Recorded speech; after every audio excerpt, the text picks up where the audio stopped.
எல்லாருக்கும் வணக்கம். Good morning and good evening and different parts of the world. எல்லா ஆடியன்ஸுக்கும் greetings from Nagarathar Physicians of North American International and Nagarathar Health Club. To all our global audiences. என்னோட பேர் doctor Palaniappan. I specialize in internal medicine and addiction medicine here in Portland, Oregon. Originally, I'm from Rayavaram. I serve as the president of the organization, and I want to welcome all our panelists for this iWebinar program. இன்றைக்கு program வந்து கண் நோய்கள் மற்றும் அதை பற்றின ஒரு கண்ணோட்டம், அதுதான் அதனோட தலைப்பு. கண்ணை பற்றின பல விதமான நோய்கள், அதற்கான ட்ரீட்மெண்ட்டு, அது எல்லாத்தையும் வந்து இன்னைக்கு பேச போகிறது வந்து 3 ஸ்பெஷலிஸ்ட்டு குளோபலி வேர்ல்டு வைட்லேருந்து வந்திருக்காங்க. அவங்க இன்னைக்கு பேச போகிறாங்க. அவங்கள வந்து இன்னைக்கு மாடரேட் பண்ணி நிகழ்ச்சியை தொகுத்து வழங்க போகிறது வந்து அவங்களும் ஒரு டாக்டரு. அவங்க வந்து ஒரு இன்டென்சிவ் ஐசியூ டாக்டர், அவங்க இன்டென்சிவ் கேர் யூனிட் ஸ்பெஷலிஸ்ட். அவங்களும் இன்னைக்கு தொகுத்து வழங்க போகிறாங்க. ஸோ இந்த 4 டாக்டர்களும் இன்னைக்கு இந்த ப்ரோக்ராமை தொகுத்து வழங்குவாங்க. ப்ரோக்ராம் வந்து இன்னைக்கு மெயின்லி இது ஒரு வெபினார் ப்ரோக்ராம். பொதுமக்களுக்கு ஜென்ரலாக இது பொதுமக்களுக்கான ஒரு ப்ரோக்ராம். கண்ணை பற்றின ஒரு விழிப்புணர்வு, அதை பற்றின வரக்கூடிய வியாதிகள், அதை எப்படி தற்காத்துக் கொள்வது, அதுக்கு என்னென்ன ட்ரீட்மெண்ட்டு, எப்போ கண்டாக்டர் போகுது, இதெல்லாம் பற்றி நம்ம மருத்துவர்கள் பேசுவாங்க. இது வந்து உலக நகரத்தார் மருத்துவர்கள் அமைப்பு இதை உங்கள்கிட்ட கொண்டுட்டு வருது. நகரத்தார் மருத்துவர்கள் சங்கம், உலக நகரத்தார் மருத்துவர்கள் சங்கமும் உலக நகரத்தார் ஆரோக்கிய மன்றமும் இதை கொண்டுட்டு வருது உங்கள்கிட்ட. இந்த ப்ரோக்ராம் வந்து வழக்கம் போல நம்ம வந்து கிட்டத்தட்ட ஒரு 1-1.5 மணி நேரம் போகும். நடுவில் ஒரு 10-15 நிமிஷம் பிரேக் இருக்கும், இன்டர்வல் இருக்கும்.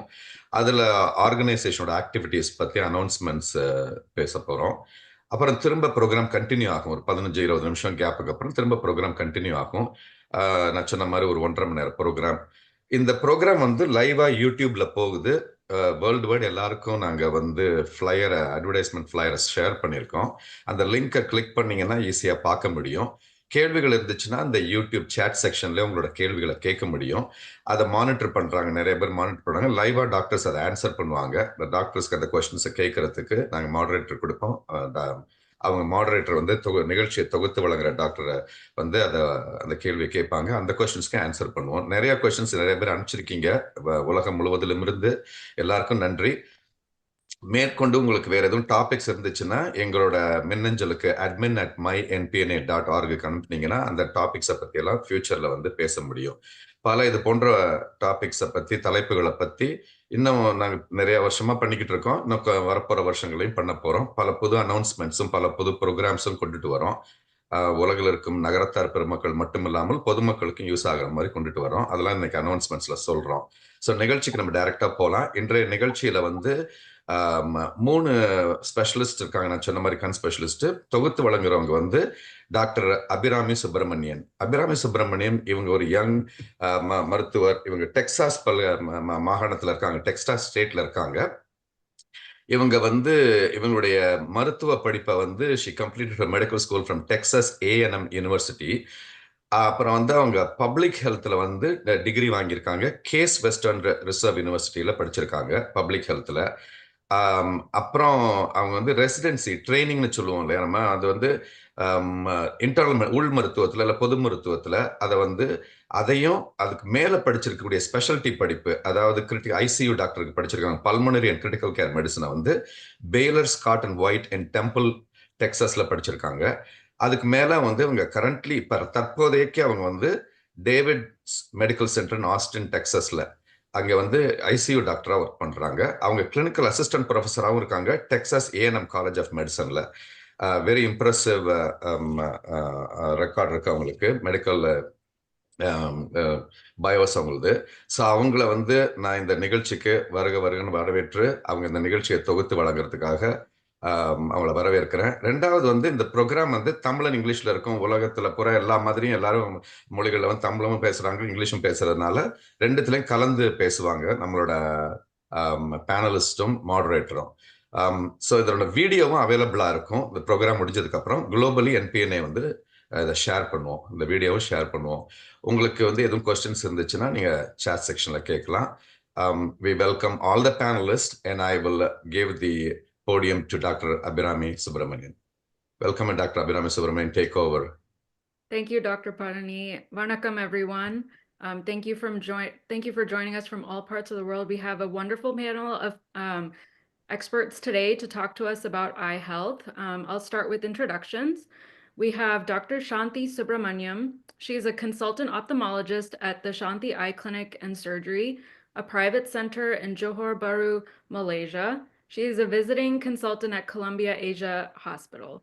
She completed her medical degree at the Trinity College of Dublin and subsequently did her ophthalmology training at UKM Malaysia.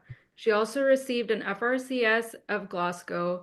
Her interests include cataracts and glaucoma, intravitreal anti-VEGF treatment, myopia management, and primary eye care. Thank you for joining us today.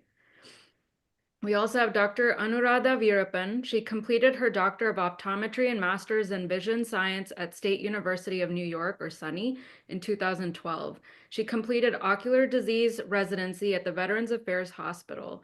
She completed a one-year postdoctoral fellowship in dry eye research at Singapore Eye Research Institute. She is currently working at the University of Houston College of Optometry as a clinical assistant professor in the Department of Clinical Sciences. She is also the service director of the Ambulatory Surgery Center.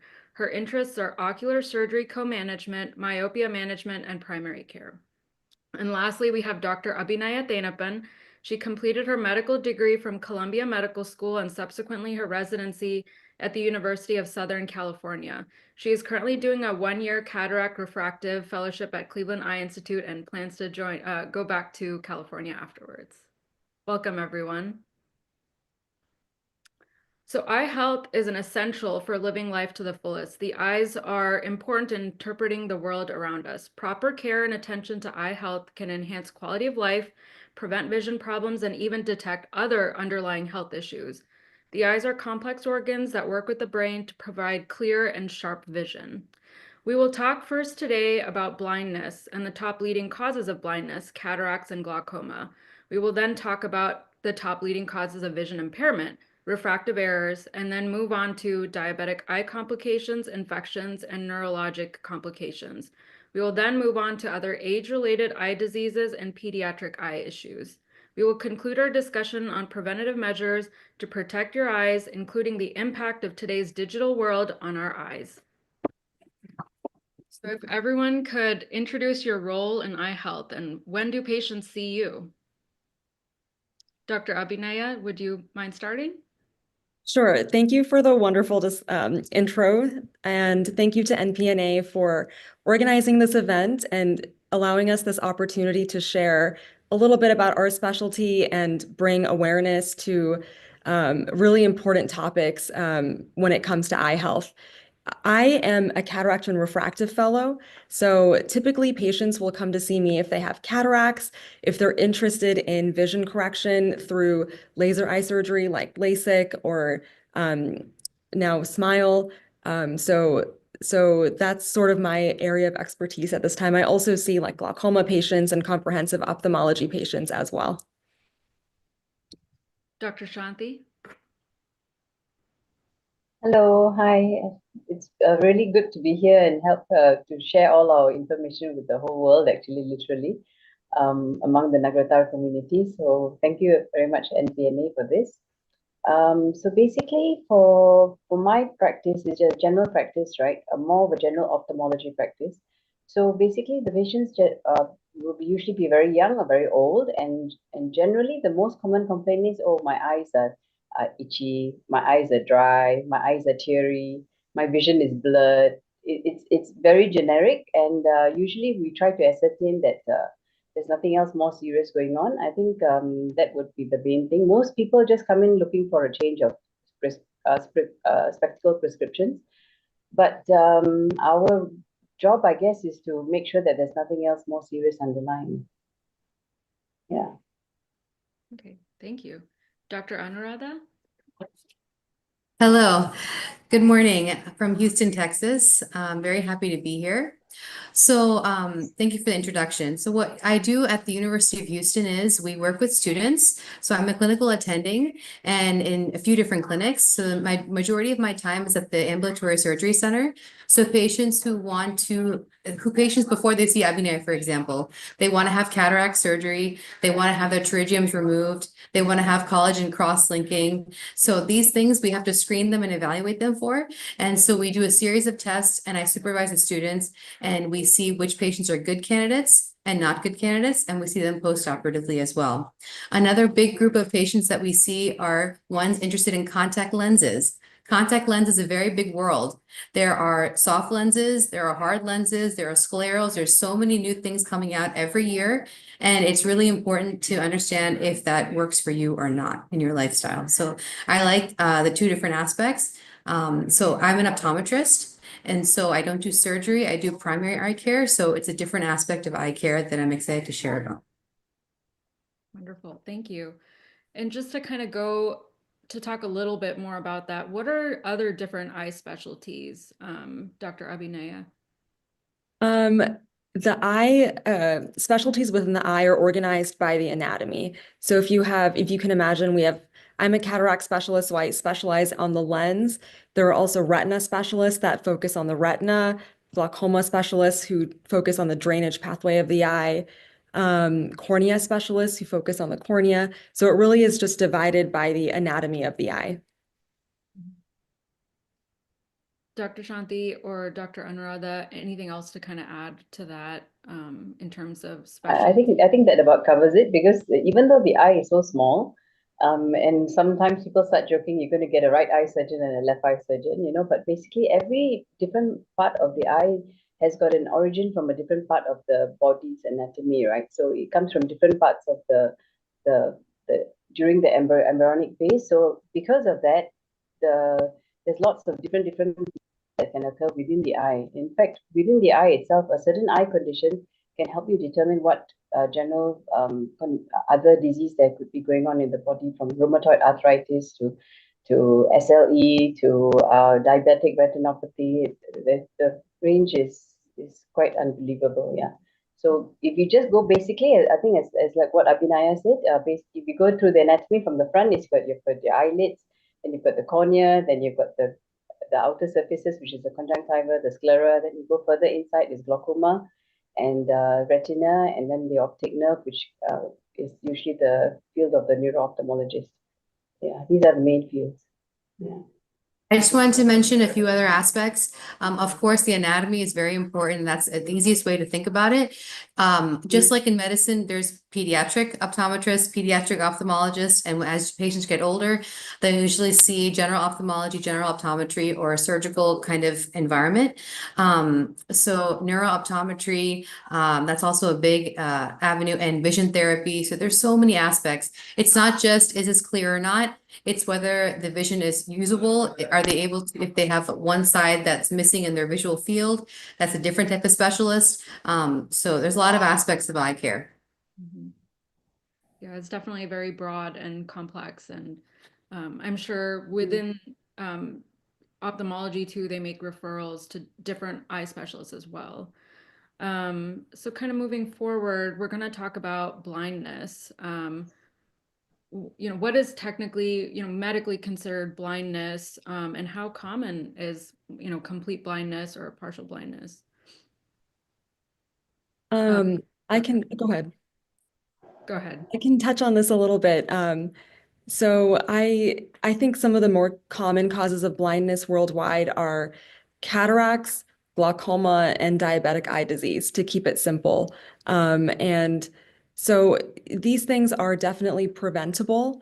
The key is really to catch them early so that they can be addressed with treatments, whether surgery or medical treatments early on, to prevent it from progressing to the point where you can't see. As far as legal blindness, the definition really refers to severely reduced vision that cannot be corrected beyond a certain point.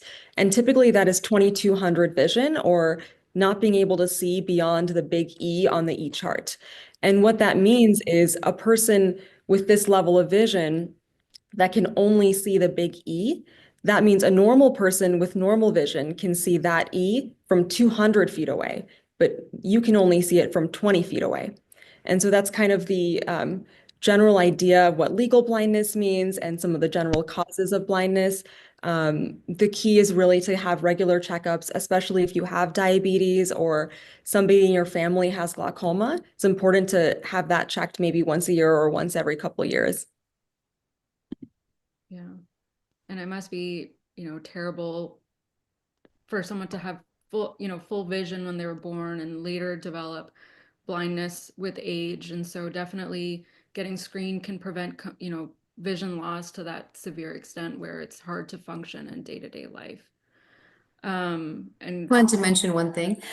Sometimes cataracts are referred to temporary blindness. Of the three that Dr. Abhinaya mentioned, cataract is something that's fixable. You can get it fixed, you can get it cured, vision returns. Glaucoma, if it's left untreated, can lead to blindness that's not reversible. And diabetic retinopathy also, even if you have the best control, it can, if you're having it for many, many years, that can also lead to issues as well.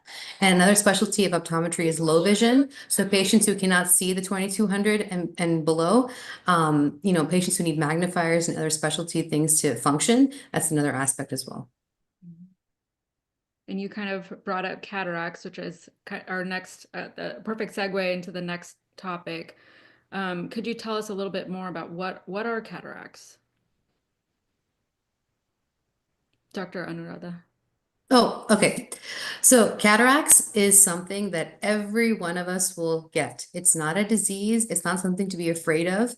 Everyone will get it. And it starts after age 40, slowly changes will happen in the natural lens of the eye. So as Dr. Abhinaya was saying, think about it in layers, right? So we have the cornea, we have the lens, we have the retina. So the middle layer, the lens of the eye starts clouding. And that can happen slowly. That's with age. Or that's as people get, more matured, if people get scared about aging. So what happens is that clouding becomes so dense that their vision becomes blurry, night driving becomes a problem, and normal daily activities become difficult. And when that's the case, you can get referred and evaluated for cataract surgery. And that cloudy cataract is removed, and a new implant is inserted, and there's a prescription in there as well, so that can help you for distance or reading or whatever, depending on what you prefer, and patients can go on with their life.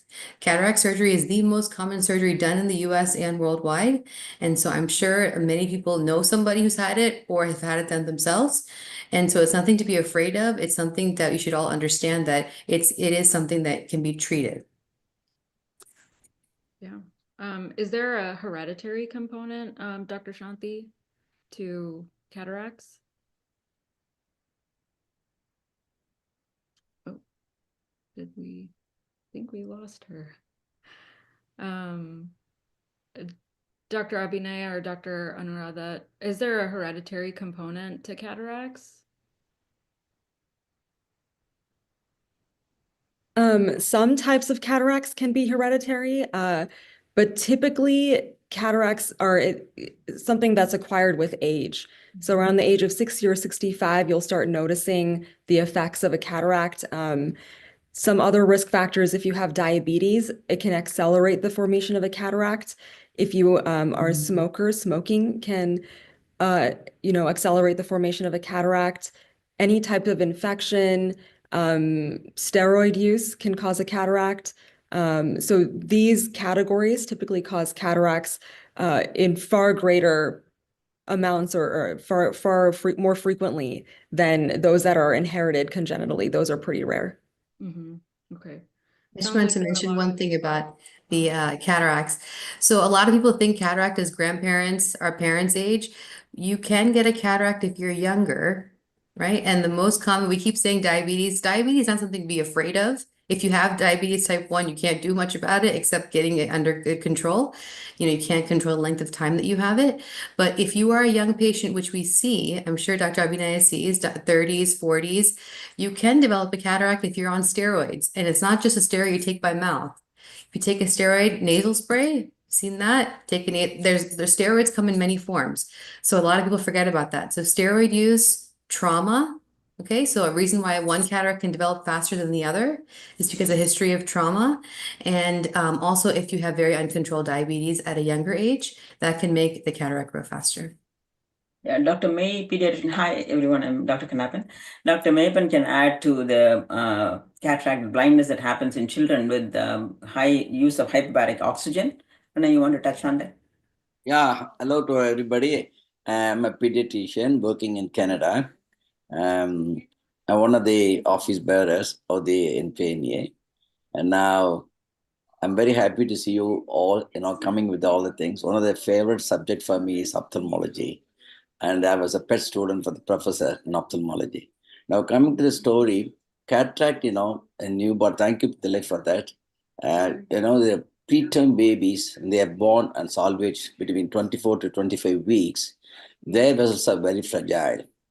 So they are prone for hyperbaric oxygen they are given in the course of treatment. That's a problem because they're all called as a newborn graduates. Normally, the babies born between 24 to 25, they stay in the ward for about 3 months at least before they get out of the NICU. So these babies, I've seen a couple of them in my life with the cataract formation. So now the recent trend is going on. We normally try to minimize the use of oxygen, but these kids are prone for chronic lung disease. That's the biggest problem. And that's another story. So the oxygen demand will be longer for them. And now new technologies are coming. I don't know how far successful. As one day, the oxygen is a mainstay of treatment. Normally, we try to minimize between below 40% of FiO2, if it's possible, so that these kids can be salvaged. Now, when compared to the neonatology over the past 30 or 40 years, we are in the field, now it's dramatically increased in technology and also the missionaries were able to salvage many things and also the medications. So many things. Now, there is a special team called respiratory therapist. So those guys are specially trained to control the flow of oxygen in a specific way. And we got a modern machine also to control it. So these are all the things now currently doing. And obstetricians, till they can put a insight, how to prevent preterm deliveries. That's the biggest problem. Now, the mothers, young mothers, when they're conceived between the age of 16 onwards, so their awareness is very less. And the antenatal care is very much falling, about which they can touch it. Thank you. Thank you, I Dr. Mee. don't want to digress to prematurity, but yes, prematurity oxygen therapy can lead to neonatal, not congenital, but neonatal blindness. Yes, Rana, I agree that preterm births are on the rise when we have teenage pregnancies and so on. We'll address it at a OBGYN webinar. Thank you. Thank you. Yeah, thank you for sharing. That's a different population, but certainly an important one too. And then I know we talked about, like diabetic complications leading to cataracts. Is there a way to prevent the formation of cataracts? I would assume getting your A1C under better control, but maybe not smoking. But what other things can we do to prevent the formation of cataracts? I'm sure some are not preventable with age. Yeah. Dr. Yeah. Or Dr. Shanti, go ahead. Yeah, hi. As far as cataracts are concerned, right, those that are related to diabetes, it generally tends to affect the posterior capsule of the cataract. So it's known as a posterior subcapsular cataract. So those kind of cataracts generally can be prevented with good control of blood sugars. Then there's another type of cataracts which happen with children with atopy. Atopy is like very severe allergies, where they actually get an anterior subcapsular cataract. So you've got these different types of cataracts that can happen, and these are all actually quite preventable. So it's not just senile cataracts, which are age-related, that are of concern in these patients. Yeah. So. Okay. And then children who have allergies, is there, is it atopic? So would it be better control of their asthma, or is Yeah, it? yeah, correct. Usually it's the atopic dermatitis that tends to cause it. Not so much from the asthma or eczema and those kind of conditions, more for the atopic dermatitis. They tend to get cataracts on the anterior capsule of the lens itself. And these cataracts usually are quite disabling because it's right in the central part of the vision. And it happens in children who are pretty young as well. And to undergo cataract surgeries as it is quite complicated in the older person. But in a young child, there are many, many other things that we have to worry about. I'm sure Anu will be able to tell you regarding the management of their refractive errors and everything post-surgery. Yeah, so And a that's quick one of the things. question. And yeah. Is that the atopic dermatitis, the inflammation that causes the anterior capsular contract, or is it a Yeah, cataract, or is it the control of the steroids causing the sugar to increase? There's two things. There's two parts to it. The steroids actually cause the posterior subcapsular cataract, so it's on the posterior part of the lens. Whereas the atopic dermatitis, the condition itself causes the anterior capsule of the cataract to get opacified. So it's two completely different things. So the problem with these children is generally they're all also on steroids. So they end up with the anterior capsular cataract as well as the posterior capsular cataract. And then there is, of course, the risk of glaucoma, which goes along with long-term chronic steroid use. And then they develop a huge set of issues which need long-term follow-up as well. Yeah. Wow. Mm. Are there Just Dr. wanted to mention, sorry, just to go one step back, you asked about diabetes. So I think நிறைய people-க்கு இந்த number தெரிஞ்சு தெரியல. There's two numbers தெரியணும். Okay, so last blood sugar level, அது இன்னைக்கு என்ன sugar level. இன்னைக்கு prick பண்ணி தெரிஞ்சுக்கிறாங்களா அந்த number என்ன இன்னைக்கு. And last A1C, and that's a long-term value. அதை எப்படி 3 மாசம் எப்படி control பண்ணி வச்சுக்கிறீங்க. So I mean, in US is a little bit more very strict numbers. Usually under 6.0 is what they want for last A1C and last blood sugar, like under 100. And of course, there's fasting and not fasting. So in the numbers, you have a better understanding of sugar control. Because sugar, it's not the end of the world. You have to manage it. You have to control it. And even if you have the best control in the world, if you have diabetes for 20, 30 years, you are bound to have early signs of diabetic retinopathy. So that's important to understand. Even if you have the best control, the length of time, number of years, very important factor. I know I didn't, Dr. Shanti asked me something else, but I just wanted to mention that because you asked me that earlier on. Yeah, That's important. And then in terms of treatment really quickly, is there a better type of lens that that needs to be put in, or is it based on quality? And those are surgical options, but are there non-surgical options as well, Dr. Abhinaya? Sure. So I like to just begin by mentioning that the eye works like a camera. So just as a camera has a lens which focuses light onto a film, the eye also has a lens which focuses light onto the film of the eye, which is called the retina. And only if the light is focused right at the level of the retina will you see clearly. If it's focused in front of the retina or behind the retina, you need glasses or contacts to see better. In the context of cataracts, that normal clear lens becomes cloudy. And so instead of focusing light right at the retina, the light becomes dispersed, and you might have difficulty with blurry vision, reading vision, driving vision. And in fact, a cataract is actually, the real meaning of cataract is waterfall. So if you look through a waterfall, it's blurry. That's what cataract really does mean. And now we've adapted it to mean when the clouding of the natural lens. In terms of lens options to put in the eye once we take the cataract out, there are a lot of great options. The most basic option means you take out your cataract, you put in a clear acrylic lens, and you can see clearly at distance, but you might need reading glasses.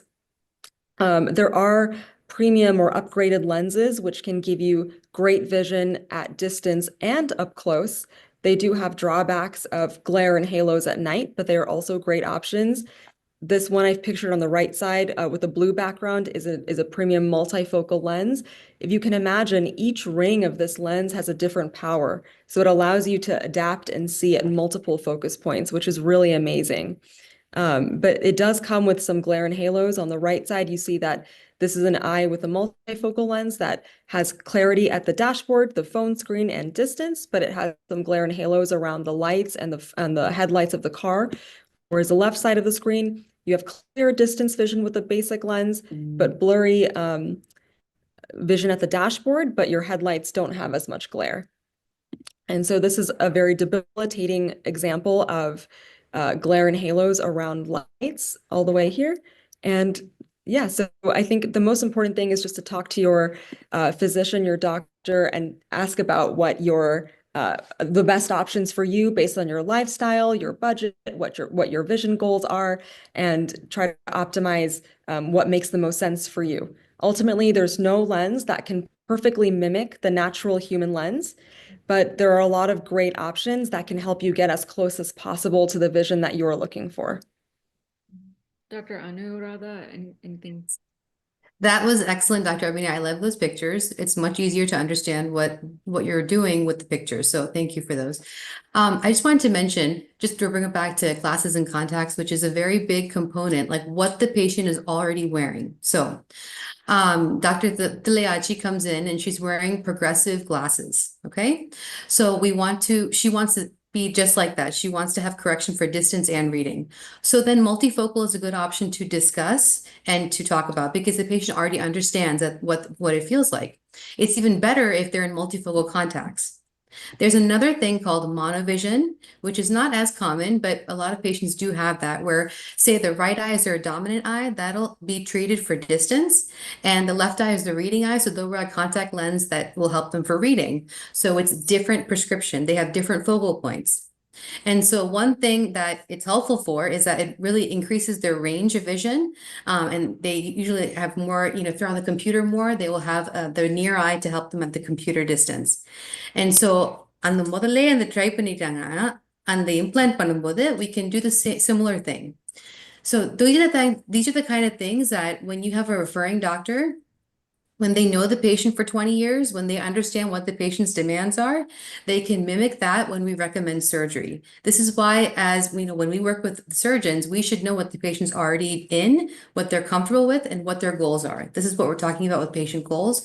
And if they have a lifestyle of that they're making or braiding very, very fine detail, treating them for multifocals or distance only, they're probably not going to be as happy as, understanding that they'll need reading glasses. So setting the right expectations at the cataract surgery consult is very important. I'm there, right? Everything what you said, Anu, I had monovision with my lens, and then subsequently when cataract was replaced, I did have a little lower vision on the right side, and on the left side I had full vision, so I don't have to wear glasses for either. So that's amazing. Great. And there is actually one more type of lens, which is on the market now called a light adjustable lens, which is where you can put a lens in at the time of surgery. And then after surgery in clinic, you can actually adjust it with a laser or like a light, like a machine that we have in clinic, which is really amazing in case anybody was wondering about that. Interesting. Well, I'm sure we can talk about cataracts for a lot longer, and certainly it's definitely an interesting topic. But to kind of move forward with, another cause of blindness, and one that can be irreversible towards the end. What is glaucoma, Dr. Shanti? Oh, I think you're on mute.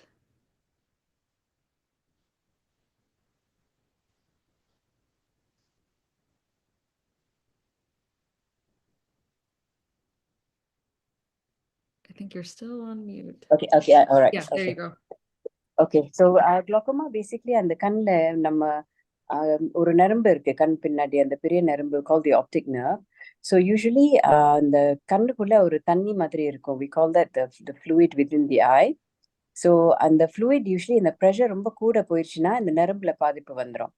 So அந்த நரம்புல பாதிப்பு வந்துருச்சுன்னா the optic nerve right at the back of the eye, that's what is considered as glaucoma. So it's basically a damage of the optic nerve, generally caused by a slightly higher buildup of the pressure within the eye. And the thing with glaucoma is actually there's two main huge groups of glaucoma. One is the painless, asymptomatic known as well as the silent thief of sight. So you've got actually no symptoms at all till it's in the very late stages. And these tend to be more common in our Indian population as opposed to in the East Asian population, where they get angle closure glaucoma, which is a much more painful condition and acute. So generally two huge groups. So if you're dealing with the open angle glaucoma, it's asymptomatic, there's no symptoms, there's no signs. The most common question they ask is, how will I know that I've got glaucoma? The unfortunate thing is you just need to get your eyes checked. And especially if there's a family history, maybe even a second degree relative, it's best to get the checkup done at least once a year, just to ensure that you're picking up anything in the early stages. The good news is that glaucoma in the early stages is completely preventable from damaging the optic nerve, and which means that your vision is maintained. But unfortunately, if it's discovered late, usually most people come in when one eye vision is already affected. So if that happens, then the other eye, generally the vision is pretty poor. So the main aim of treatment would be just to maintain the vision. Unfortunately, you're not going to get back what has already been lost. So that's the main thing. That's a general overview. But having said that, it's not purely a high pressure means you've got glaucoma. There are people with high pressure, which is known as ocular hypertension, which is actually glaucoma. It's just that the body is used to that pressure and it carries on. And then on the other hand, on the other spectrum, there's also something called as low tension glaucoma, where somebody can have a very low pressure, yet under alka, it can be considered glaucoma because the eye is not able to tolerate that pressure, even though it's so low. So as a ballpark figure, generally eye pressure is around 12 to 20 millimeters of mercury. So it's got nothing to do with the blood. It's actually the pressure of the fluid in the eye. So 12 to 20 is a huge range, and generally most people are around 15 to 16. But you can still get glaucoma at a pressure of 10, and you can still get glaucoma at a pressure of 25. So there's lots of ways of treating it to bring the pressure down, because that's the mainstay of treatment for the moment. Yeah. Okay. Is it age related too, or is there any? It's not, okay, you've got congenital glaucoma and acquired glaucoma. So it's not like an age-related condition like macular degeneration or something like that. But it generally, as we grow older, the nerve is not as good, So generally these conditions happen to appear as we age, and the nerve damage occurs. Okay. Yeah. Dr. Abhinaya, do you have anything more to kind of add to? It's a wonderful picture diagram too. I think this is very helpful for our audience. Yeah, I think I think everything that Dr. Shanti said was perfect. In a very simple term, glaucoma surgeons are considered like our plumbers. They help with the drainage pathway of the eye in the same way a cornea surgeon or a cataract surgeon is like a windshield wiper. So we like to think of the eye as a closed system where you have a steady drainage and a steady pressure, fluid production. And so that has to be in balance. When it's out of balance, you can have pressure buildup like this, and that can affect the optic nerve. It is a silent killer. So as you see in the top two panels here, healthy vision and early glaucoma vision, you don't see much, but once you get to the advanced stages, it starts creeping in from the sides and you can get tunnel vision, which is what we would consider very advanced. So we would like to catch it at the early stages and treat it with eye drops or lasers. If it gets to an advanced stage, you might need surgery, which we like to avoid. And it sounds like it affects the peripheral vision at the beginning, or? Yes. Yeah, it does, but you can also have these things called scotomas, which are paracentral, which means that it's actually parts of the central vision which tend to get affected, but people don't notice it because the other eye usually overlaps as well. So that's the reason why it usually gets missed in the very early stages. Okay. But yeah. I just wanted to mention one more thing. So patients, when they have glaucoma, கண்ணு வலிக்காது, கண்ணு செவந்து வராது, தலை வலிக்காது. They're really not having any big problems, okay? Eyes not hurting, eyes not red, vision doesn't change early on.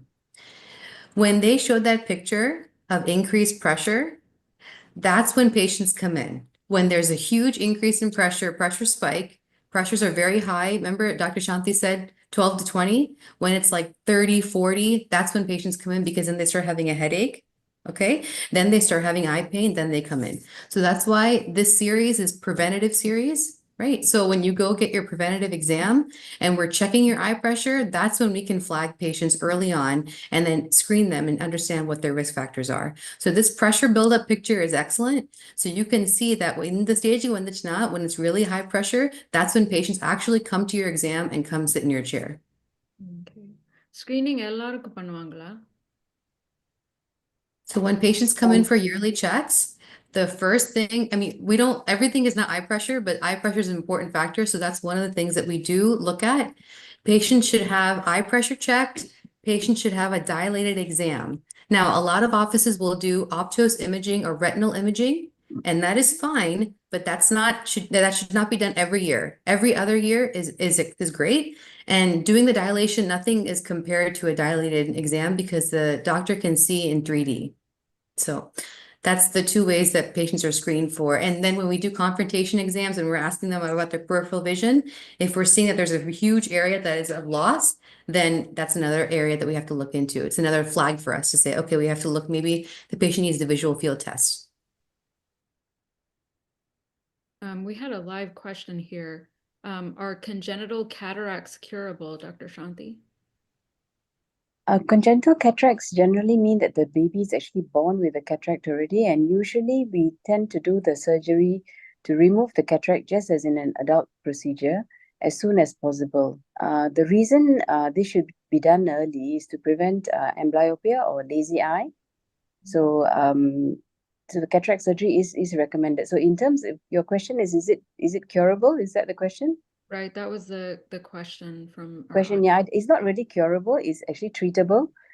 So you actually basically have to remove the opacified lens and either there's a few options. You can either do the implant at that point in time, depending on the age of the child, or later on plan for an implant later on and initially use contact lenses so that the vision is improved.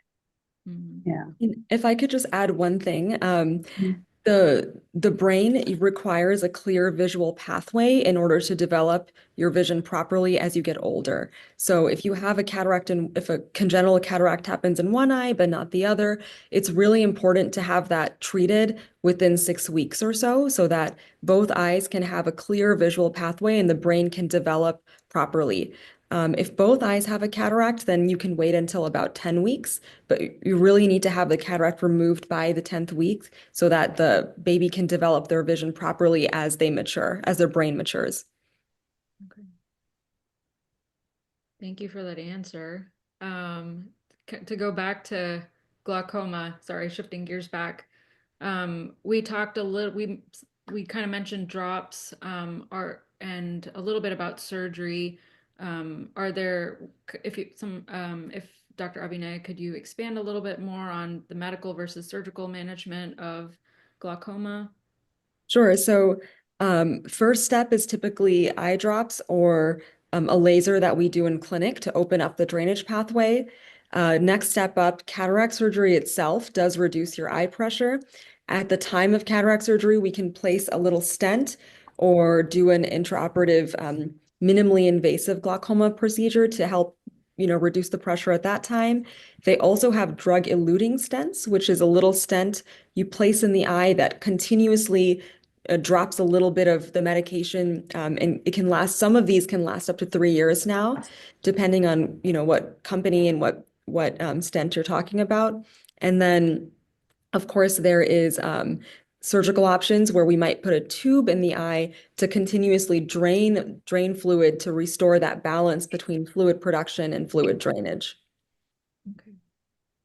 Are these procedures that you might have to have a couple of times if your glaucoma is fairly advanced?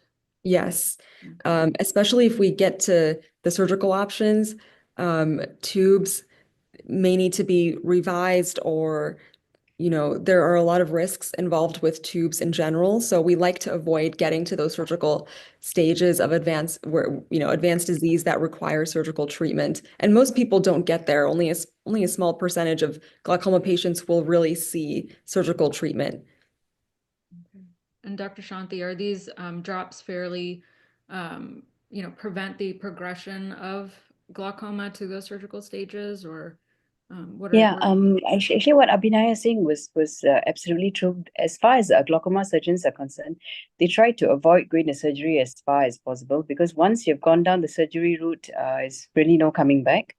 And fortunately, now there's lots of new types of eye drops which have come onto the market. So the only problem with these eye drops is compliance for the patient. So if an eye drop needs to be instilled once a day, I think 24 hourly is quite manageable with the first drop or the second drop. But once it starts adding up, like they can be using 3 to 4 drops, and each one 12 hourly, 8 hourly, 24 hourly, and all these tend to cause dryness and irritation of the eyes as well, because a lot of these eye drops are not without side effects. And so it is, despite the side effects, it's still the better option rather than going for surgery in the early stages, and try to delay surgery as far as possible. Yeah.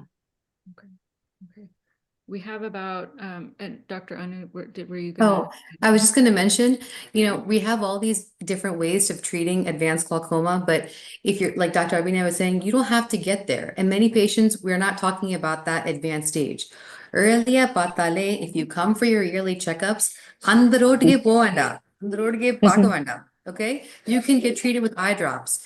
The more simpler options is the more doable options. That's what patients are going to do.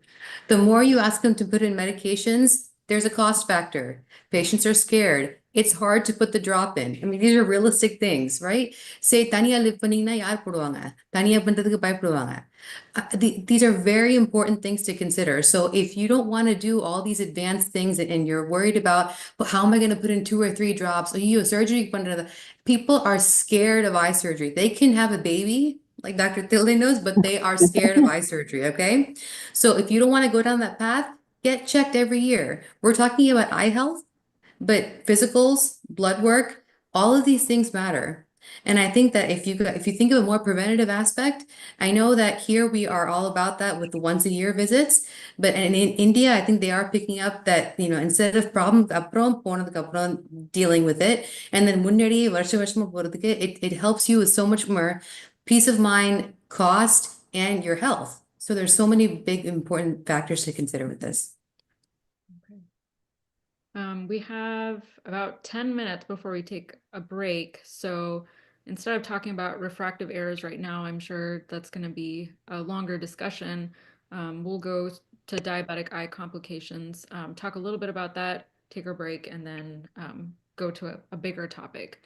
So Dr. Shanti, could you talk about some of the diabetic complications to the eye?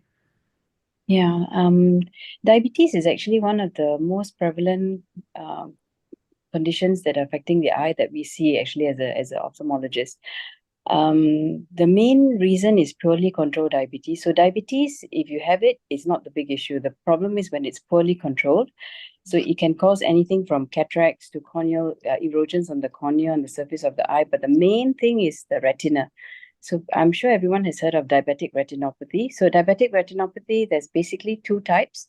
The earlier stages, which is called non-proliferative, where you just get lots of bleeding, tiny little spots of blood at the back of the retina.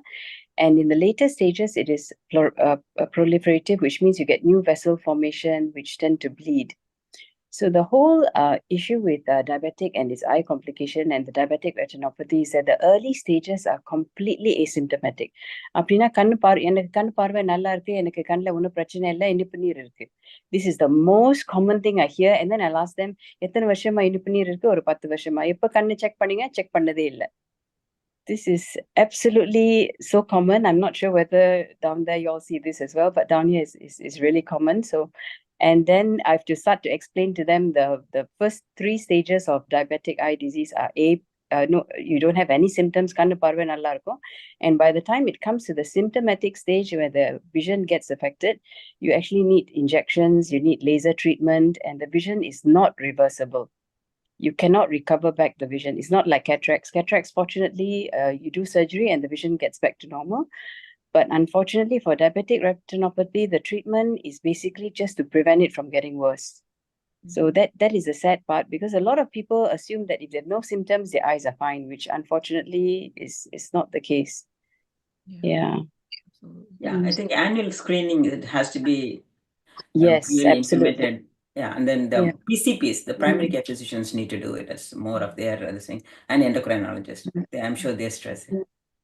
Correct, yeah. Dr. Abhinay, is there like a A1C that, an A1C that we see a lot of these complications or? Yeah, I mean, it can happen at any A1C level, really. I've seen A1C levels of honestly 20. I've seen diabetic retinopathy even with A1C of like 7. So, regardless of how severe your diabetes is, just to have a regular checkup is the most important thing. I think 90% of type 1 diabetics will eventually develop some degree of diabetic retinopathy. So it's important to really have that checked up and catch it early. I like to show this picture because it's a great visual representation of what it does to your eye. So with diabetes, the blood vessels of your eye become weaker and they can leak. They can cause areas of the retina to become so weak that you develop new blood vessels that are even weaker, and then they can clog up your drainage pathway, and you can get really high pressure from that too. So diabetics diabetic retinopathy really does have a lot of downstream consequences. We like to catch it early so that we can help treat it with injections or lasers as much as possible to avoid it from progressing. I just wanted to mention, and Dr. Abhi, so when a patient has diabetic retinopathy like this on the right, the eye is not in isolation, right? So there are other parts of the body that are definitely being affected. The most common areas are the kidneys, right? So the patient, we always have to ask, are they getting their kidneys checked? Do they have, endocrinologists would be excellent, but do they have a primary care physician? Because sometimes patients just come in for a comprehensive and we're noticing this. So they don't know what their blood sugar level is. They don't know what their blood pressure is. We can check blood pressure in office, of course, but that's an important thing. And then, the reason why patients are having amputations, diabetics, when they're very advanced is because these same leaky blood vessels that are in the eye are in the kidney and also in the feet. So peripheral neuropathy is a very common issue in advanced diabetics too. So if we're seeing this, it's not in isolation. There are other things that are happening at the same time. So you don't want to get to this level at all, and to the right, the diabetic retinopathy picture. Sometimes diabetic patients don't have endocrinologists. That's like a higher level of specialization. So a lot of these patients are managed by their primary care providers. Yes. And I know with our EMRs, that's sometimes built in, where if someone is diabetic, they have like a little dot phrase where it pops up and says, have you like made sure that your patient has gone for their annual eye checkup, or and then it'll kind of tabulate like if it's happened or not. But it is important to ask your patients, have they had their eye exam? And to kind of go with that, with the question about the eye exam, do patients have to specifically request certain testing, particularly for like diabetic retinopathy or even like cataracts and glaucoma? Is that something patients have to request, or is this something that, like Dr. Anuradha, is this something that you would just you would notice in your exam? That's a great question. So when patients come in for an annual exam, I would be amazed if they came in and said, I need this check. Usually they just say, I want to see what's happening. And when we do the assessment, because remember I talked about the dilation exam, when we do the dilation, we can uncover a lot of these things. That's why dilation is so important and it should not be overlooked. So the main thing is at the end of the exam, if you want a recap, I usually tell the patients, I comment about their cataracts. I comment about the health of their eye, right? So if they have cataracts, glaucoma, or macular degeneration, I always mention it, whether they have it or not, and what level, because usually that's what they're hearing on the news, from their friends, on ads, and that's what they're worried about. Because when you talk about vision, these are the 3 most common things that people are discussing. So they don't usually, there's no like special test that we do. If you go in for a comprehensive exam and they're checking your vision, checking your pressure, doing a dilation, you should be able to uncover all the things that we're talking about. Now, if you go to your primary care doctor, and this is for pediatricians too, they do have an ophthalmoscope. So they're coming very close to the patient and they can take a look to see. It's a glimpse. It's an idea to see if there's any big things happening, but all the subtle things are usually detected more carefully when you go for an annual exam. I like to give the analogy of like if you're doing a primary primary care visit, you have certain vitals that you check, like your blood pressure, your heart rate. The same thing with an eye exam. It's actually pretty structured. We have a set like eye vitals, your pupils, your pressure, your extraocular movement sometimes, and then we do a slit lamp exam where we look at the front of the eye under the microscope, and then we look at the back of the eye with the lens. So by really going in a systematic way, we can it's designed to really catch all of these things ahead of time. All you have to do is show up. The first and most important part, I think. Yeah, I'd just like to add something. In patients who are actually pregnant, and they get gestational diabetes, the eye exam actually is even more important than if you didn't have if you are not pregnant. The reason for this is that during pregnancy, the diabetic retinopathy progresses a lot faster, and within 3 to 6 months, in what can happen in normal person, maybe 2-3 years, can happen literally within months. So I think that's absolutely essential as well, that they remember to get the eyes checked if they do have gestational diabetes. Normally, as an obstetrician, I can just add that if the patients Yeah. have had a history of diabetes, they are known diabetics. Yes, we definitely make sure that the kidney function as well as the eye exam is definitely done. Like you said, it can accelerate because there is chances of preeclampsia and so on. There's water retention and all those can exacerbate it. But yes, but if they are just gestational diabetic young patients, then we tell them that they have to check the sugars, which we keep a very close eye on with the endocrinologist. And then subsequently, after the delivery, we make sure their blood sugar is back to normal too. Yes, I agree with you. Definitely, they need to be checked. Yeah. I think that kind of sums up our little section on diabetic eye complications. Dr. Mayapin, I think you're on mute. The patients with diabetic problems, how often optometrist is recommended to check every year or once in 2 years? Because normally they check once in 2 years for a normal people after 40 or 50. But for diabetic people, they want them to have it done every year, sometimes every 6 months. Shanti can basically address the question. Normally for the diabetic patients, a yearly eye exam is absolutely recommended. And then based on the yearly exam, then we determine whether or not you need to be seen earlier. For example, some people may have a few exudates here and there, but not significant changes. Then it maybe instead of a year, we might see them in 9 months or 6 months. But 2 years, I think, is a little bit too long. Yeah.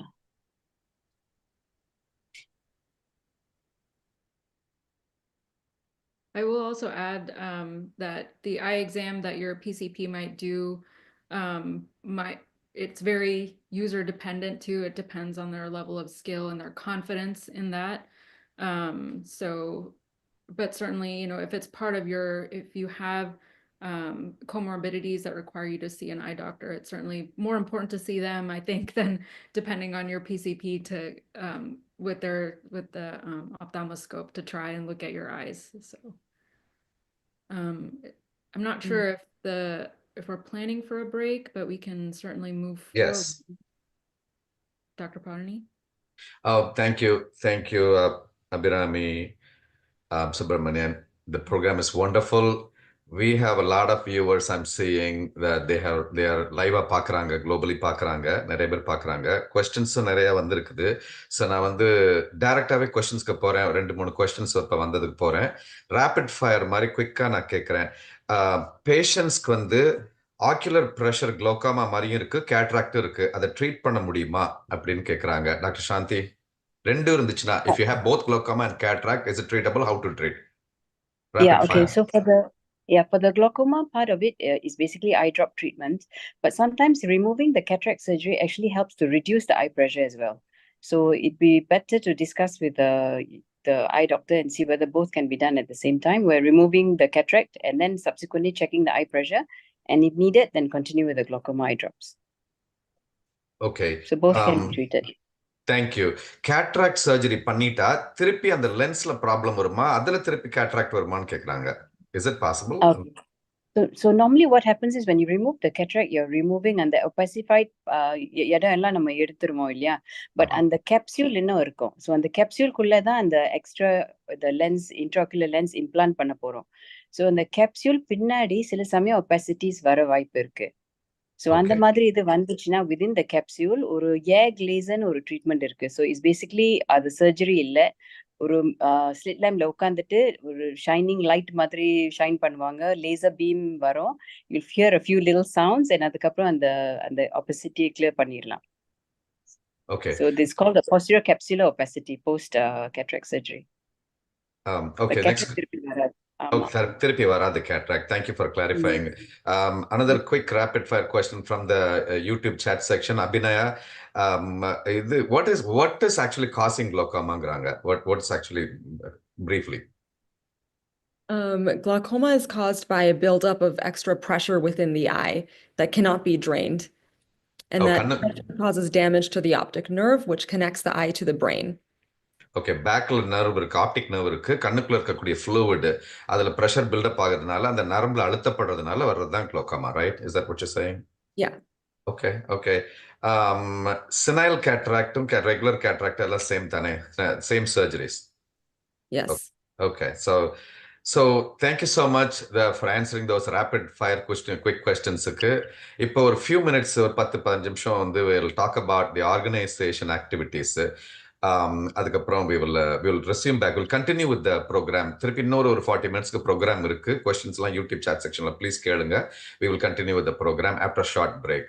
இந்த breakல என்ன சொல்லணும் அப்படின்னு நாங்க நினைக்கிறோம் அப்படின்னா, first of all I want to welcome the executive committee. எல்லாரும் இருக்கோம் இங்க, vice president, secretary, joint secretary எல்லாருமே இங்க இருக்கிறோம், treasurer எல்லாருமே இங்க இருக்கிறோம். Thank you so much for taking the time to join today, and the panelists are excellent. நானே நிறைய கத்துக்கிறேன், so thank you so much for all the panelists. And இப்போ வந்து NPNA is doing routinely eye camps Indiaல. blindness வந்து preventable blindness தடுக்க முடியும் பார்வை இழப்ப. அதனால வந்து தமிழ்நாடு கவர்மெண்ட் ப்ரோக்ராம்ஸ், மாவட்ட பார்வை இழப்பு தடுப்பு சங்கங்கள்லாம் இருக்கு, அவங்களோட சேர்ந்து அரவிந்த் கண் மருத்துவமனை இருக்கு மதுரையில, அவங்களோட சேர்ந்து ரொம்ப வருஷமா பண்ணிக்கிட்டு இருக்கோம், பீரியாடிக்கலா பண்றோம். நிறைய பேர் ஸ்பான்சர் பண்றாங்க. ஸ்பான்சர் பண்றதுக்கு வந்து நீங்க எங்களை தொடர்பு கொள்ளலாம். இது வந்து இன்டராக்டிவ் கேம்ப்னு நாங்க வந்து ஒரு கான்செப்டை கொண்டு வந்திருக்கோம். அதாவது யார் ஸ்பான்சர் பண்றாங்களோ அவங்களே அந்த கேம்பை வந்து they can preside it, அவங்களே ப்ரிசைட் பண்ணி அவங்களோட ஃபேமிலி வந்து அன்னைக்கு வந்து பேஷண்ட்ஸுக்கு டேக் கேர் பண்றதுக்கு ஹெல்ப் பண்ணலாம். அரவிந்த் வந்துருவாங்க, NPNA எல்லா லாஜிஸ்டிக்ஸையும் பண்ணி மொத்தமா எல்லாத்தையும் ஏற்பாடு பண்ணும், NPNA கம்ப்ளீட்டா பண்ணும். டொனேட் பண்றவங்களோ ஸ்பான்சர் பண்றவங்களுக்கோ எந்த ஒர்க்கும் கிடையாது. அன்னைக்கு வந்து ப்ரிசைட் பண்ணி ப்ரோக்ராமை பண்ணினீங்கன்னா போதும், அதுவே வந்து ஒரு பெரிய சர்வீஸ் உங்க ஊருக்கு. நீங்க எங்க பண்ணணும்னு நினைக்கிறீங்களோ, இந்தியாவில் தமிழ்நாட்டிலேயோ இல்லை சவுத் இந்தியாவில் எங்க பண்ணணும்னு நினைக்கிறீங்களோ ஸ்பான்சர் பண்ண முடியும். ஸோ எங்களை கான்டாக்ட் பண்ணலாம் நீங்க. NPNA will take a full care and responsibility for it. இப்போ ரீசெண்டாக நடந்த கேம்ப் வந்து November 6 தேவகோட்டையில் ஒரு மேஜர் கேம்ப், மெகா ஐ கேம்ப் போட்டோம். அதுல வந்து we had doctor Anuradha Veerappan இங்க பங்கு பெற்றிருக்கிறாங்க. அவங்க வந்து அதை நல்லா சிறப்பா பண்ணாங்க. அவங்க ஐ டாக்டர் மாத்திரம் இல்ல, நேர்லயும் போய் இங்கேருந்து இந்தியாவுக்கு போய் தேவகோட்டையில் ஸ்ட்ரெயிட்டா போய் அவங்களும் பேஷண்ட்ஸ் பார்த்து, அரவிந்த் ஐ டாக்டர்ஸோட சேர்ந்து பேஷண்ட்ஸும் பார்த்து சர்வீஸ் பண்ணிட்டு வந்திருக்காங்க. This is phenomenal. I have not seen that happen before. Somebody flying into India and doing this, and she sponsored the entire camp. Thank you so much, Dr. Anuradha Veerappan and family, for that. நிறைய பேத்துக்கு doctor Anuradha Veerappan தெரியும். நம்ம Washington வீரப்பண்ணனோட daughter. So வந்து thanks to Annan and Achi, they graciously they were present at the event, and event was very good, very successful. Medical campus சேர்த்ததுல பண்ணியிருந்தோம். Just a couple of words, Dr. Anuradha Veerappan, your experience. Thank you, and let me tell you, this camp, it was very well organized. நான் இந்த மாதிரி பண்ணதே இல்லை, ரொம்ப நாளா நினைச்சே பண்ணணும்னு. That happened to be that my parents were leading the Kanda Shashti event in Devagote. Novemberல நான் போனதே இல்லை ஊருக்கு. And so I went for a week, and I thought in the camp maybe பண்ணலாம், I don't know how it's going to work out. This NPNA works with Aravind Eye Hospital. Aravind Eye Hospital is like a well-oiled machine. They brought 2 ophthalmologists, like 15 staff members. They had everything organized to the T. We had a Rotary Club that reached out to me and asked if they could help. We sponsored the food in the morning and afternoon for all the staff. We screened 288 patients. I think that the advertisements from NPNA and advertisements from Rotary Club really helped to increase the word. People, they were leaving notes on their doorstep. on the auto rickshaw. They were taking flyers all around for the people to see. And because of the event, I think it also increased the awareness that it was happening because it was just across the street. The iCamp was at Ingappa Perivitla. So it was very, very special in many ways. I'm very happy that we got to do it. 288 patients screened, not a small thing, my goodness. It was a big project. Because of all the support staff, that's how we were able to filter these patients. And எல்லாரும் தமிழ்ல பேசுறாங்க. எனக்கு தமிழ் பேச தெரியும். ஆனா இந்த மாதிரி பேச தெரியாது. They're directly asking them questions.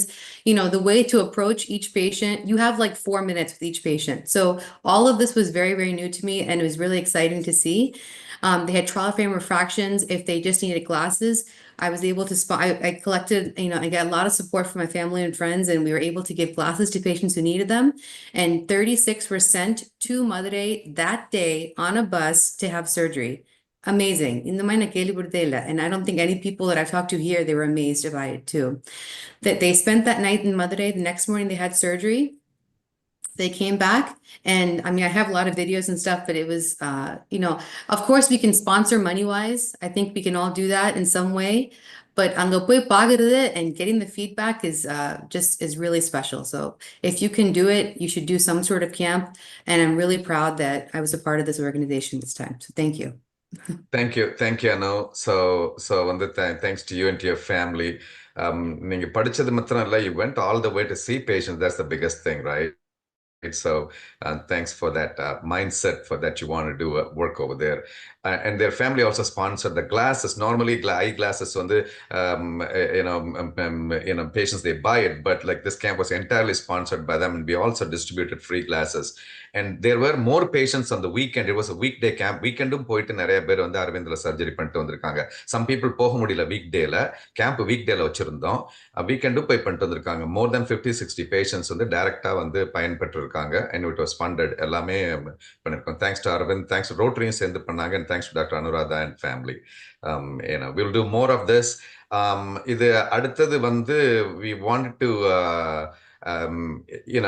we have a program, ஒரு புது ப்ரோக்ராம் ஒன்று லான்ச் பண்றோம். அந்த ப்ரோக்ராம் வந்து I want to introduce உங்களுக்கு எல்லாம் ஒரு தெரிஞ்ச நம்ம ஒரு ஃபிகர். அவங்க அண்ணன் வந்திருக்காங்க, doctor Vairavan Ramanathan. He is the chairman for Alagappa educational institutions. And அவங்களுக்கு இன்ட்ரடக்ஷன் வந்து நான் சொல்ல முடியாது.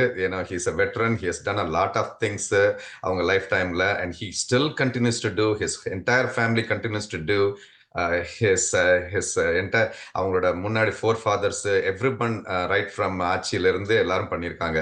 So now the biggest benefit for the community and the biggest I want to say we are fortunate to have Dr. Annan to accept to do as the chairman for Nagarathar Health Club. Nagarathar Health Club worldwide service பண்றோம். Members எல்லா கண்ட்ரிலும் இருக்காங்க. நகரத்தார் health club சேர்மனாவும் அவங்க பண்ணி கொடுக்குறேன்னு சொல்லிட்டு serve பண்ணி கொடுக்குறேன்னு சொல்லி ஒத்துக்கிட்டு இருக்காங்க. We talked about that last year in the cardiac camp in Erode. இப்போ அவங்க இன்னைக்கு வந்திருக்காங்க. Welcome, Dr. Vairavan Ramanathan. Thank you. Thank you. We wanted to first thank you for everything that you and your family has been doing. There's just no words to say. Anyways, இப்போ நீங்க நகரத்தார் health club சேர்மனாவும் நீங்க help பண்ணி கொடுக்குறேன்னு சொல்லியிருக்கீங்க. And also NPNA has tie up with Alagappa institutions. Nursing college students எப்பவும் ரொட்டீனா வர்றாங்க. Principal madam Sylvia அவங்க எப்பவும் ஹெல்ப் பண்ணுவாங்க. எப்பவும் ஸ்டூடெண்ட்ஸ் வருவாங்க.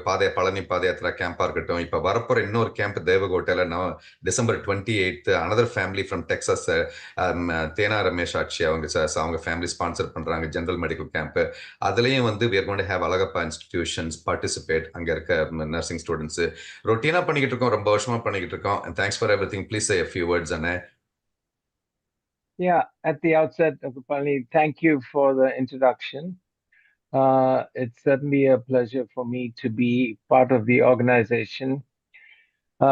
I have always been focused on social welfare and try to do what I can. And my entire focus, my mission in life for how many more years I have left is to build a medical college in Karikudi. That's what we are doing. Right now, we've already sent the application in. We are working with the government and in the process of setting that up.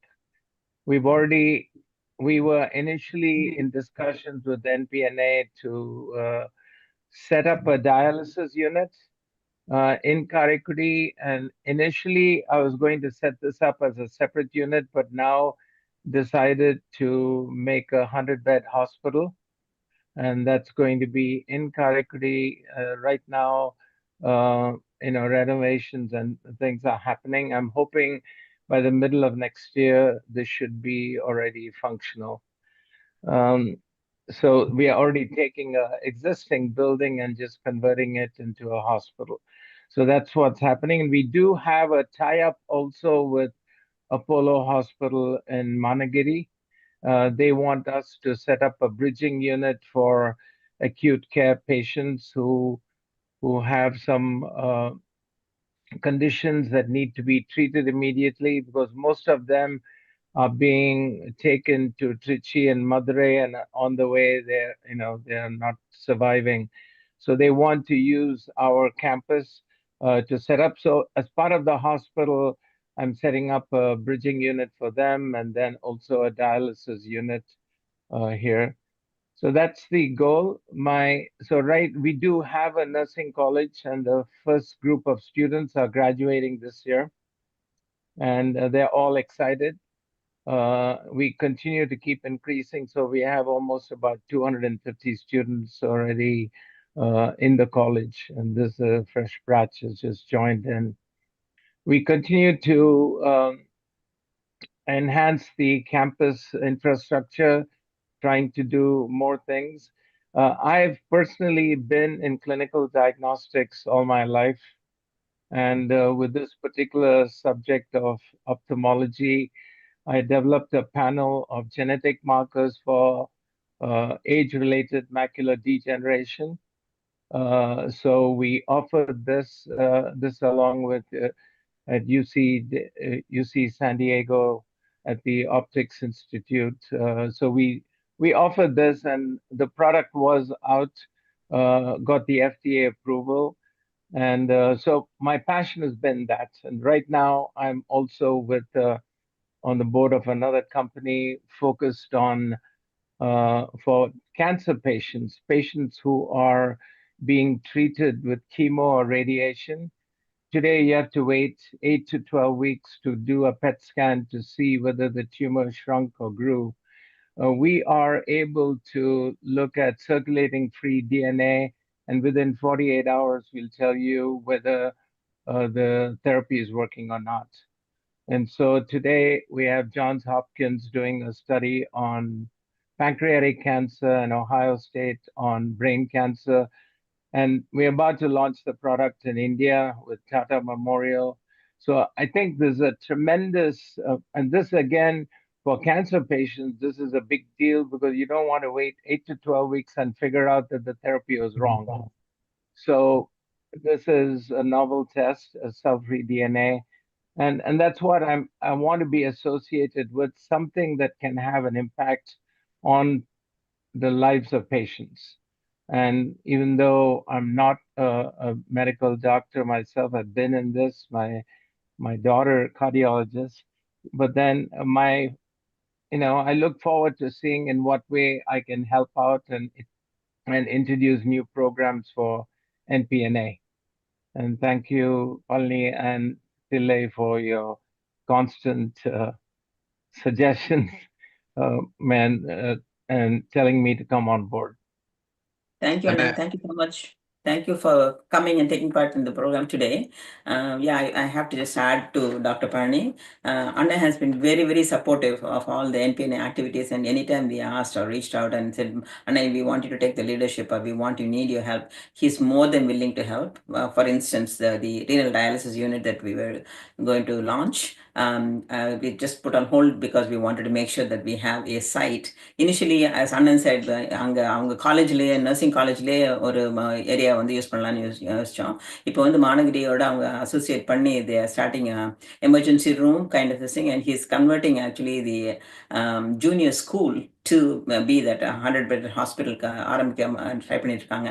So அது ஆரம்பிச்ச உடனே then we have sponsors. Thanks to all the sponsors who wanted to sponsor some renal dialysis machines also. So thanks to all of them. And Annan is a great support. He let the nursing college students come and help us with the Padayatra and other camps that we are conducting also. Thank you, Anne. We look forward to having great leadership from you and from NSC. Like you say, although you're not a medical doctor, you're so involved in medicine. Most of the time, all your work is in scientific research and medicine, and then you are always thinking ahead and want to think outside of the box, as you always say. எப்போ பார்த்தாலும் வந்து நீங்கள் சொல்லுங்க புதுசாக ஏதாவது பண்ணணும், எல்லாம் சமுதாயத்துக்கு எல்லாம் பண்ணணும்னா இது comes from his தாத்தா, அவங்க ஆயாவோட ஐயா அழகப்பையாவோட genes in Annan's blood. Thank you, Anna, for joining us and helping us in NPNA. Thank you. Next announcement I want to give is under the leadership of Dr. Ram Vairavan avargal, we are excited to bring a new program. இது ரொம்ப ஒரு இம்பார்ட்டன்டான program, nice ப்ரோக்ராம்னு இதுக்கு பேர் வச்சிருக்கோம். Nagarathar and Crisis and Emergency Program. Apart from Nagarathar also, if anyone has a question, they can ask. It's not only focused on Nagarathar community. Being a base of organization or base members on the Nagarathar community, but we also serve we serve mankind. We serve to everyone. There is no specific nice program, Nagarathar and Crisis and Emergency Program. Under the guidance of Dr. Ram Vairavan, we will be launching this program. What is this program? Dire emergency, medical emergency globally யாருக்கும் இருந்துச்சுன்னால் அவங்க வந்து NPNA-வை contact பண்ணலாம். Contact பண்ணிட்டு they can get a second opinion. என்ன பண்ணலாம் அப்படின்ட்டு. இது வந்து anybody can call. இப்போ இந்த ப்ரோக்ராம் வந்து எவால்வ் ஆகிட்டு இருக்கு. இன்னும் ப்ரோக்ராமோட பிளானை வந்து கரெக்டாக எப்படி பண்ணலாம் அப்படின்ட்டு நான் செட் பண்ணலை. இப்போ தான் இந்த ப்ரோக்ராமை லான்ச் பண்ணுறோம். நைஸ் ப்ரோக்ராம்னு அதை கொண்டுட்டு வந்திருக்கோம். நகரத்தார் or anyone in crisis and emergency. For example, வந்து ஒருத்தங்களுக்கு ஸ்ட்ரோக் வந்திருக்கு, இல்லை ஒருத்தங்களுக்கு ஹார்ட் அட்டாக் வந்திருக்கு, டாக்டர்ஸ் எக்ஸ்பிளைன் பண்றாங்க, புரியல, we don't know what to do, what the doctors are explaining, I wanted to get a second opinion. அப்படிங்கல வந்து we have lot of doctor members NPNA இருக்காங்க, globally worldwide ரொம்ப பேர் member இருக்காங்க. we can channelize that to the appropriate specialist. ஒருத்தங்களுக்கு heart attack வந்திருக்கு, stent போடணுங்கிறாங்க, என்ன பண்ணணும்னு தெரியல. we have for example, we have Dr. Anita Radhakrishnan. She is the chairman of the cardiology committee for NPNA. அவங்கள்ட்ட அனுப்புவோம். For எக்ஸாம்பிளுக்கு அவங்க sort out பண்ணிட்டு யாராவது ஒரு கார்டியாலஜிஸ்ட்டை பேசுறதுக்கு ஏற்பாடு பண்ணுவோம். இந்த மாதிரிலாம் பிளான்ஸ் வச்சிருக்கோம். ஸோ ப்ரோக்ராம் வந்து இன்னைக்கு under the leadership of doctor Ram Vairavan we are launching it. Nice ப்ரோக்ராம்னு சொல்லிட்டு இது வந்து எல்லாத்தையும் ஹெல்ப் பண்ணணும் அப்படிங்கிறது தான். உங்களுக்கு வந்து மெடிக்கல் எமர்ஜென்சியில் ஹெல்ப் பண்ணணுங்கிறது தான். வேற இது எப்படி இதுக்கு மேலே எதுவும் ஃபண்டிங் ஹெல்ப் இருக்குமா, அந்த மாதிரிலாம் வந்து இட்ஸ் ஆல் எவால்விங். இப்போ தான் ப்ரோக்ராம் பிளான் பண்ணிக்கிட்டு இருக்கோம். கொஞ்ச நாள்ல வந்து நாங்க வந்து எக்ஸாக்டா என்ன, எப்படி, எந்த ஃபோன் நம்பருக்கு கால் பண்ணலாம், மோஸ்ட் லைக்லி ஒரு வாட்ஸ்அப் நம்பருக்கு கால் பண்ணி கேட்குற மாதிரி நாங்க அதுக்கு ஒரு செகண்ட் ஒப்பீனியனுக்கு எப்படி பண்ணலாம்னு செட்டப் பண்ற மாதிரி தான் கொண்டுட்டு போறதா பிளான்ல இருக்கும். இது பல நகரத்தார் சங்கங்களோடையும் இணைஞ்சும் பண்ண முடியும். அதெல்லாம் வந்து பேசிக்கிட்டு இருக்கோம். இப்பதான் ஸ்டார்ட் பண்ணி பேசிக்கிட்டு இருக்கோம். ஸோ நாங்கள் கூடிய சீக்கிரத்தில் இந்த ப்ரோக்ராமோட ஃபுல் டீட்டெயில்ஸை வந்து எப்படி இதனோட ப்ராசஸ் எப்படி பண்ணலாம் அப்படிங்கிறத ரிலீஸ் பண்றோம். Stay tuned. So we wanted to இந்த கார்த்திகை மாதத்துல, இந்த கார்த்திகை திருநாள் டயத்துல இதை லான்ச் பண்ணணும். எல்லாரோட வாழ்விலும் நல்லா வந்து எல்லா கஷ்டங்களும் போய் ஒளியேற்றி நல்லா வரணுங்கிறதுக்காகத்தான் இந்த ப்ரோக்ராமை கொண்டுட்டு வந்திருக்கோம். ஸோ எல்லாரோட சப்போர்ட்டும் வேணும். எல்லாரும் நீங்க வந்து ஃபுல் சப்போர்ட் பண்ணி பண்ணுங்க. அது ஒன்று. இன்னொன்று வந்து we are going to have a major medical camp in collaboration. NPNA and Apollo Managari is going to collaborate in Devagote on December 28th. It's a general medical camp. Orthopedic surgeons, obstetrics, gynecology surgeons, pediatricians எல்லாருமே வர்றாங்க. This will be sponsored by Mrs. Tena Ramesh and their family from Texas. So the Devagotela further adukana information varum. Ella stay tuned. So these are the basic announcements from the NPNA organization at this webinar. And unless the executive committee has anything to say, or our chief guest today, Dr. Ram Vairavan, has anything to say, we can move forward with the webinar program. EC or anyone has anything to say? Okay. Thank you so much. So the program is going well. அடுத்த இன்னும் 2-3 quick questions இருக்குது. அதை நான் இப்பவே சொல்லிடுறேன். கெரட்டோகோனைசேஷன் அப்படின்னா என்ன? Is it a condition? How to treat இட்னு கேட்குறாங்க. Maybe Abhinaya can take it. Sure. Keratoconus is when the cornea or the front windshield of the eye, it's usually is shaped spherically, but in keratoconus it's shaped more like a football. It has one axis that is steeper than the other. And the way, unfortunately, you can't reverse any damage that has already been done, but the main thing is avoiding any eye rubbing. And you can do a procedure called corneal cross-linking to prevent the progression of disease.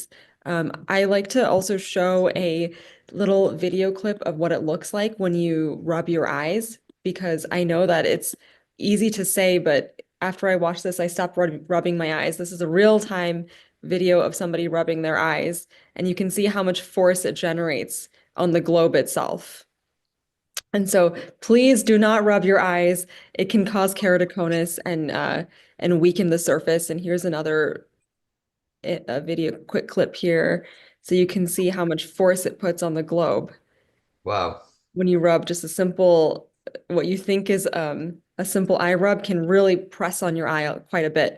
So the main thing is don't rub your eyes. And then if you do develop keratoconus, which is pretty common in India and South Asian countries, definitely look into cross-linking. It's Yeah, just so that's light scary. treatment that can strengthen the cornea. அந்த like Abhinaya சொன்னது keratoconus முன்னாடி வந்து ரவுண்டா இருக்கிறது வந்து week ஆகி அந்த corneal tissue அந்த முன்னாடி இருக்கிற டிஷ்யூ வீக் ஆகி பல்ஜ் ஆகிற மாதிரி இருக்கும். ஏன்னா அது வந்து கண்ணை ரப் பண்ணோம்னாக்கா அது வந்து பெர்ஃபெக்ட் ஆகிறதுக்கு சான்சஸ் இருக்கு. அதான் சொல்றேன், சாதாரணமாவே யாரும் கண்ணை தேய்க்காதீங்கன்னு சொல்றாங்க.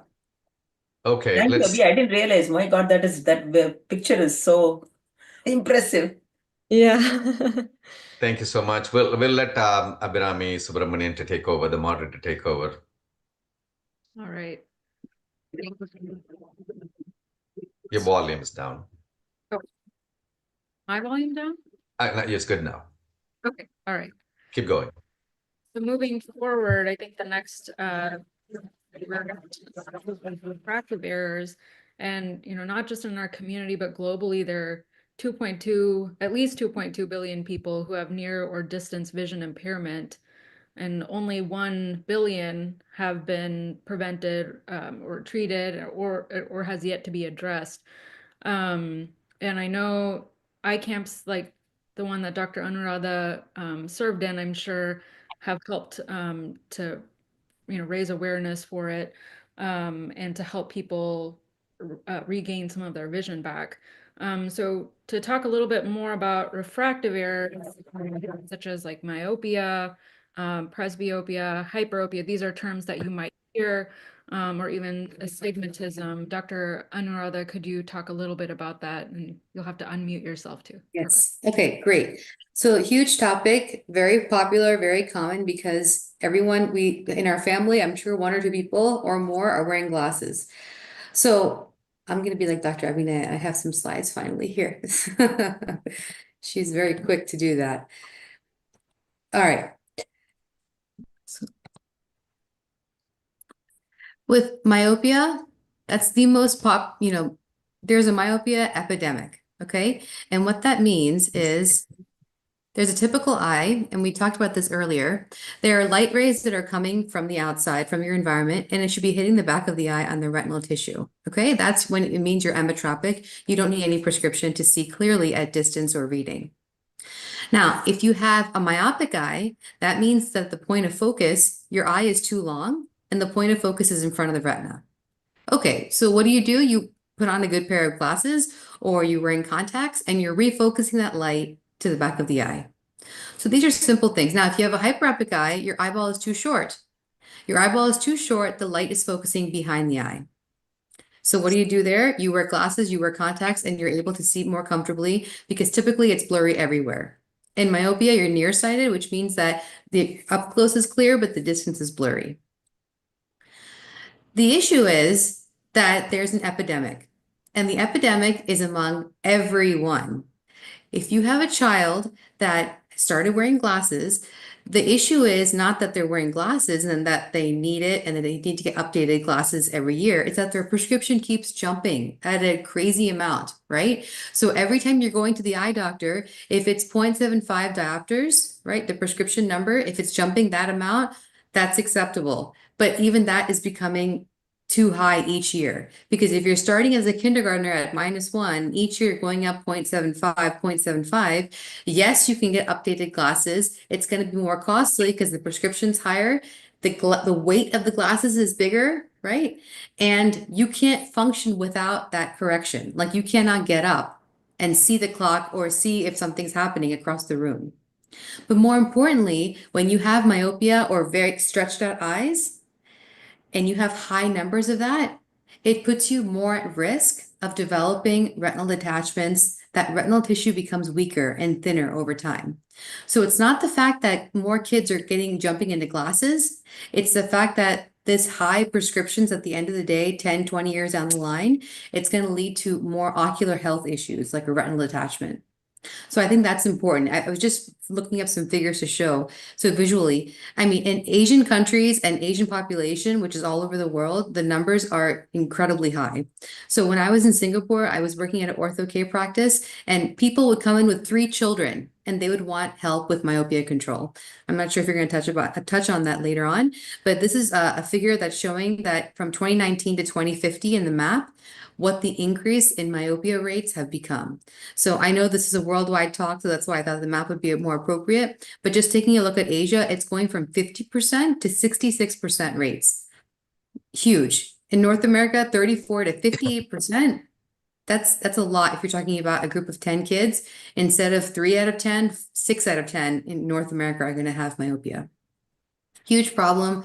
This is the biggest problem I think that we're going to be facing as primary care eye doctors. And then I guess to kind of continue on that, we talked a little bit about glasses. What about contact lenses? What are the different types, Dr. Anuradha? Yeah. So contact lenses, I think people, a lot of patients love contacts, but they overuse contacts a lot. Contact is a foreign piece of material if you're thinking about it. Okay, you're putting it on the eye. You're not supposed to, I know a lot of ads will say you can sleep and shower. You shouldn't be doing any of that. It doesn't matter what it says in the box. I tell patients, try to avoid sleeping or showering. Now, I don't wear glasses. I don't need glasses to function. I need glasses to look at the computer, which I should be wearing right now thinking about it. But I understand that the patient was -6, -5, and they're trying to shower and they're trying to do something in the shower and they need contacts. I understand. But that means that you need a daily disposable lens. So you have dailies, you have biweeklies, you have monthly contacts. You have extended wear more than that if you really look at it. But these are the most commonly used contacts that we have in clinic. Dailies are the best option for 99% of the population, in my opinion. Of course, cost is a factor when you have daily contacts, but dailies are excellent because when you open the package, that contact lens is sitting in sterile solution. You don't have to clean it. You don't have to think, you don't have to worry about all that. It's new, it's clean. You put it on. If you have kids, that's the best thing. If you're a physician, if you're a nurse and you're working in an environment that has a lot of bacteria, dailies are the best option. If you have dryness, also best option were daily lenses, okay? Now, monthlies, there's a lot of good monthly lenses. There's a lot of good monthly toric multifocal lenses. So if you have very specific needs or if you want a multifocal lens that puts you in a different category. So contact lenses are very important and they're very used, highly used among young people, especially in the digital age. And they do itself have UV blocking properties, but it's not for everyone. If you have a history of infection, if you're not good about keeping your hands clean, if you're not good about replacing the lenses, then it can become dangerous. And it can become leading to ulcers, and Dr. iNPNA and Dr. Shanti, I'm sure, see crazy things because of contact lens related problems. Yeah, that's a great segue. What are some of the contact lens problems that you see? What are some of the the infections or risk for infection or kind of the crazy complications that you've seen with contact lenses, and how could that have been prevented? Dr. Shanti, if you want to start first. Yeah, contact lens infections are actually quite damaging to the eye. The reason being is that once you get an ulcer is actually a damage where it occurs deeper into the tissue of the front of the eye, the transparent part. So if that happens, you end up with scar tissue. So if there's scar tissue, then the vision permanently gets affected. So the unfortunate thing about contact lens use is that a lot of people who are wearing it actually overuse the lenses in terms of duration, and hygiene is also questionable. Most people who tend to wear contact lenses tend to have long fingernails as well. So the problem is when they're removing the contact lens, if they directly remove it just centrally, the tips of the fingernails actually can scratch the cornea. This acts as a penetration point where any infection can go through. So ideally would be advised before you remove the contact lens கண்ணில் இருக்குல்ல அது எடுக்க முன்னாடி ஒரு eye drop போடணும். அந்த கண்ணை moisturizer மாதிரி eye drop இருக்கும்.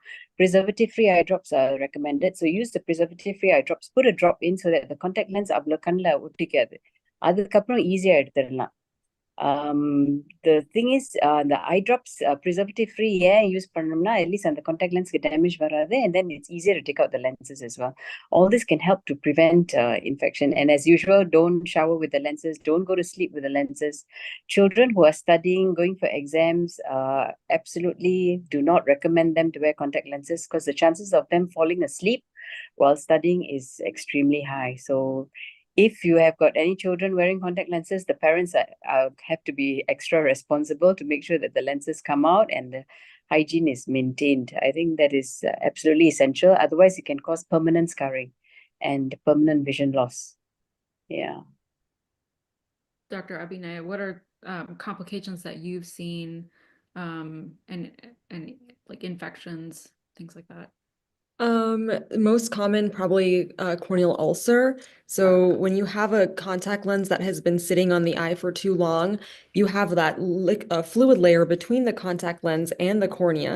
And if it's stagnant for too long, as you can imagine, like a stagnant puddle of water, you can develop algae or microorganisms that can develop into an infection of the eye. And while, if you have a dental cavity, you can remove that cavity. But if you have a cavity on the eye, that's not removable. And so it can permanently, cause blindness in a way.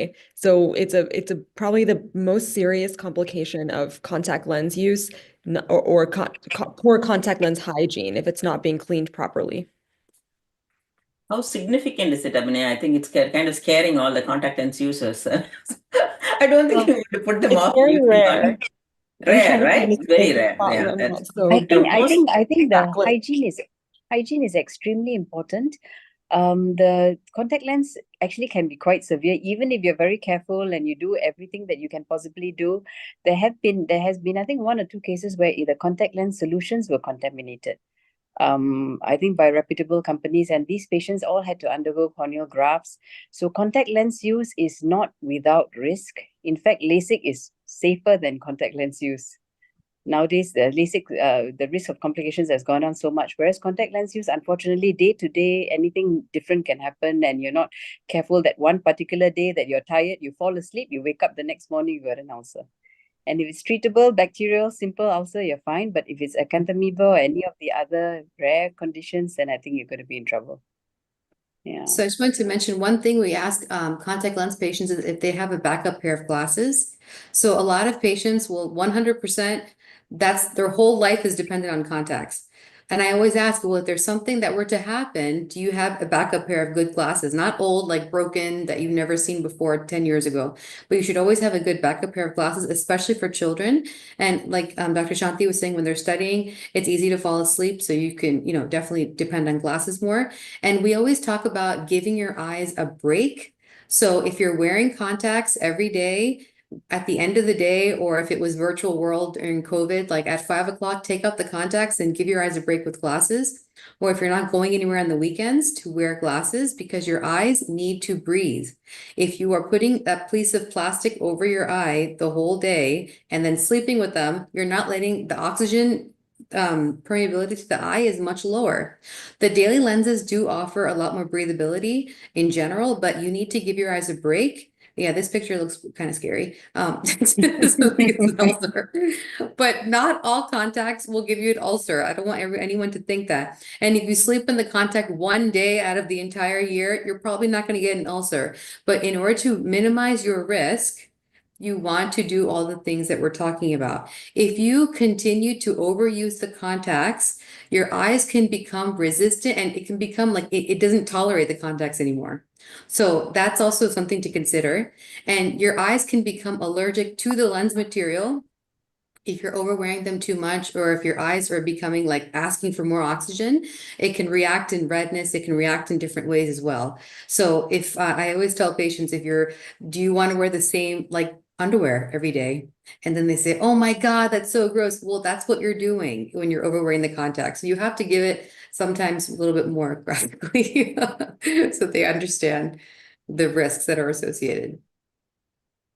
As a glass user, நான் வந்து contact lens use பண்றது வந்து I hated it because அது ஒரு foreign body. I don't want any foreign body unnecessarily in my eyes. So இன்னொரு விஷயம், stylish frame வாங்கும்போது it actually elevate your profile view. So that also a very good thing I enjoy. So I never go for contact glasses, just on contact lenses, போறவங்களை பார்த்தா எனக்கு ஆச்சரியமா இருக்கும் எப்படி போடுறாங்க அப்படின்னு சொல்லிட்டு. ஏன்னா it is a process. They have to do it very carefully. Yes, no, that's very true. And then what I was thinking is sometimes patients cannot handle because their prescription is so high that wearing glasses for their hobbies, their sports, they can't do it. So some people are really forced to get into contacts, and there are many advancements in contacts. It's not just soft lenses. There are rigid lenses. There are scleral contact lenses, patients who've had very advanced conditions like corneal transplants and things that and cross-linking, and they need improved correction. Sometimes contacts is the only way, and that's the best way to get improved vision, but it's not for everyone, and you really have to understand how to keep the lenses clean. And if it's a monthly lens and you just throw the lens in the case and dump some solution and you don't know if the solution's expired and you're not cleaning the lens, it will lead to infection. But yeah, I guess stylish frames, I forgot about that point. That's important. There's a question Dr. Palaniappan has posted. Corneal ulcer, corneal scarring, is it treatable? Small or superficial scars can be treated either with a laser or surgery, but typically if it's any deeper than maybe 20 microns, it's very difficult to treat, barring like a full corneal transplant, which of course we try to avoid. Yeah, superficial ones can be treated simply with eye drops, like a steroid that can help reduce the level of scarring. But if it's central, if it's very dense, like Dr. iNPNA was saying, it can become it can block your vision, first of all, and it can become difficult to manage. Are there any symptoms that you should be kind of concerned about and seek care for if you're concerned about like the ulcers or infections? I guess you'd see like, pus coming out of your eye, but is there other things? Yeah, okay. I think the initial thing, right? Most people will tend to say that my eyes are burning. They tend to feel a bit warm, and that's usually a very early stage of superficial punctate erosions on the cornea. That means tiny little scratches. Sandpaper எடுத்து தோல்ல தேய்ச்சோம்னா எப்படி இருக்கும் அந்த மாதிரி the tiny scratches. So that's a warning sign that you can progress to something more serious in the future if you're not careful. So one, you can either reduce the length of time using the contact lenses, or you can add on topical lubricants, which are preservative-free drops, and make sure the eyes never turn red. If you've got a contact lens in the eye and the eye is a bit reddish or a bit pink, the first thing to do is remove the contact lenses, use some preservative-free drops, see whether it improves. If it doesn't, then go to the nearest optometrist or ophthalmologist. Early treatment usually can help, so try not to delay and wait like a day or two for everything to set in. Yeah, so basically the eye should be white. Any redness of the eye is a warning sign. Yeah. And contact lenses are more for cosmetic reasons, right? There's no like benefit.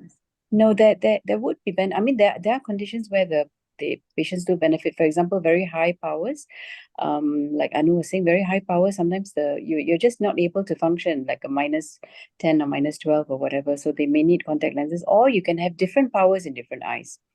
So one eye may have a very low power and the other eye has a high power, so you may need contact lenses for that as well.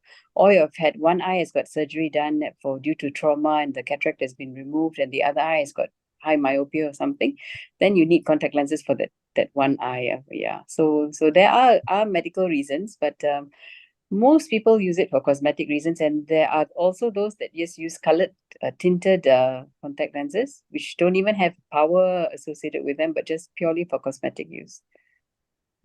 Yeah. I just wanted to mention with contacts, you know, if you have a corneal abrasion, like a cut on the eye, and say it's very deep, and we want to make sure that it's getting healed quicker, we can use the contact lens to serve as a bandage. Just like you put a bandage on your hand, the contact lens can also serve in that way as well. You're putting the contact lens on, you're putting an antibiotic in, and it's keeping it on the surface so it heals faster. Okay, that's one huge therapeutic benefit of contacts. Another one I was just mentioning before about the myopia epidemic, that the prescriptions are jumping so high. Well, what can you do? Look, I have someone will say I have a child and their prescription keeps jumping and I'm very nervous. I don't know what to do. I don't give them an iPad. I'm not sure what else I can. What are my other options? So there's something called myopia control. I think Dr. Shanti also works with myopia control. You can in the past, what they've done a lot is use atropine. Atropine is a dilation drop, and the parents instill that and they put that in so it blurs the eye. So if they have a weak eye and a strong eye, they're going to blur the strong eye so that the weak eye works more. We want the weak eye to get better. So that's evolved into ortho-K or orthokeratology, which are hard lenses that kids use at night. We just told you don't sleep with lenses, right? But this treatment is basically like a retainer that you put in your teeth. So this lens will help to control or slow down the progression. It's not going to stop the progression. It'll slow down the progression of myopia. That's overnight lenses. So that's like, you know, other things we have to talk to patients about. Parents have to be comfortable. The most recent advancement that's been FDA approved to slow down the jump of myopia, slow down the jumps of the progression of the nearsightedness, is called MiSight lenses, which are daily contact lenses that are not just the -1 prescription that the child could be wearing. It's actually the way it's designed, the lens, it's going to slow down the progression of myopia as well. So contacts is a huge arena. There's a lot of good things. The ulcers are bad, okay? But there's a lot of good things that come with contacts as well. Thanks. And Dr. Shanti had mentioned that sometimes laser therapy might be less risky or more beneficial than lenses. Dr. Abhinay, could you talk a little bit about that? Sure. Absolutely agree. I think people, when you calculate out the amount of money and risk that you're taking on for the years of your life using contact lenses or even glasses, something like LASIK is a lot more cost effective and safer in the long run. So what is LASIK? LASIK is a very safe, it takes about 5 minutes per eye. You're essentially reshaping or giving your cornea a new contour, and that allows you to see better or change the shape of the cornea. This is just a quick little representation here of what I mean. So we're we're using a laser in the clinic to reshape the surface of the cornea to change its power and give you the correct power you need for your eye to see clearly without glasses. And so here's the laser working, and then this is actually Smile, which is a newer generation of LASIK, where instead of making a flap and performing a treatment, you're actually just making a very tiny incision and removing the extra like corneal power through a lenticule there. So it's a great technology. Highly recommended. I've also treated very high myopes, people who are -18 and -30. And those individuals, we can't do corneal procedures because you have to remove too much corneal tissue, which weakens the cornea. We ended up doing what we call ICL, intraocular contact lens, where we essentially place a contact lens inside the eye, and it stays there permanently and helps correct the vision that way. So I just wanted to mention with refractive surgery, LASIK, and there's something called PRK. Those are earlier generations than the SMILE that Dr. iNPNA was talking about. So a lot of patients will say, I really want LASIK. I really want LASIK. Okay, so there's a cost factor. It's typically not covered by insurance. This is a cosmetic elective procedure. Okay. And a lot of patients are not good candidates. So yes, it does save a ton of money. I totally agree with contacts long term. Some patients have too big of a prescription, like you were saying, you did the ICL on a patient, and they don't have enough corneal tissue. So when you go in for a consultation, all these things are measured, right? We have to have a very healthy eye before you do any surgery on them. Say a patient is a glaucoma patient, and we're making the eye thinner, right? Effectively, the cornea gets thinner after a refractive surgery, but we're also worried about them developing advanced glaucoma. Maybe they're not the best candidate. So there's a lot of things that you are taking into consideration to understand if the patient's a good candidate. It's not for everyone. And I know a lot of patients are wanting to get out of contacts and glasses, but sometimes other things, like if they eventually need, if they're cataract level age, they may benefit of just having cataract surgery and they don't have to have LASIK or PRK. So it's technically approved for like up to 85, I think, LASIK and PRK, but you have to see which one is more pressing. What's more of the issue to help with their vision improvement? Dr. Shanti, what are some things that you also caution your patients about when they bring up LASIK or PRK? The one common thing is that they tend to get dryness of the eyes.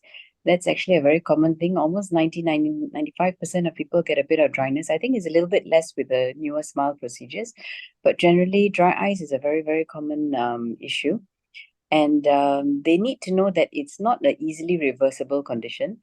So generally the patients usually should at least be about 20, 21 years old, where the power has been quite stable. So children 15, 16 years old, I want LASIK to be done. No, that's not an option, because if the power keeps increasing, you can't go back and keep recorrecting the cornea, because that is a permanent correction on the eye itself, not like contact lenses. So that was one thing. Then they probably will need to have a regular follow-up, at least for the first few months. After that, generally they're quite safe, as opposed to contact lenses where it's a long-term issue. Yeah, I just wanted to mention that it's approved, refractive surgeries are approved in the US for 18 and above. And one thing that you should always keep in mind when you're going to these consultations is that when they say lifetime enhancements, I think that's kind of misleading, because you have to have a certain level of corneal tissue. You can't just keep chipping away at it. Corneal tissue, whatever you're born with, that's what you get. You don't get, it doesn't regrow. So it's important that you understand that when they say, like, lifetime enhancements and things. And is this generally a permanent solution, or do patients sometimes have to end up going back to glasses or contacts? Dr. Shanti?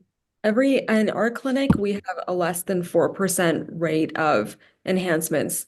So by enhancement, that means sometimes, especially if you're have a really high prescription, your cornea can essentially remodel a little bit back to the way it was, and you can have what we call regression. If that happens, we can do a touch-up. Typically, we do make sure when we do our consultations that you have enough corneal tissue for both the initial treatment and at least one touch-up. But it's very rare that we go back in. I would say I think it's less than 4% of the time in our clinic for whatever reason.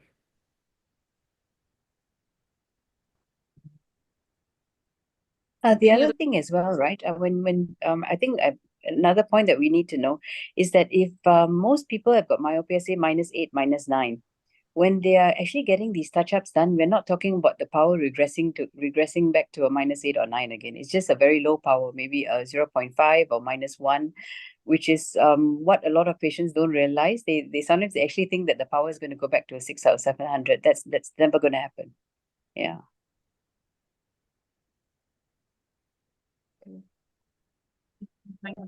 On the refractive errors topic that we just talked about. Your voice is a little muffled, Raja.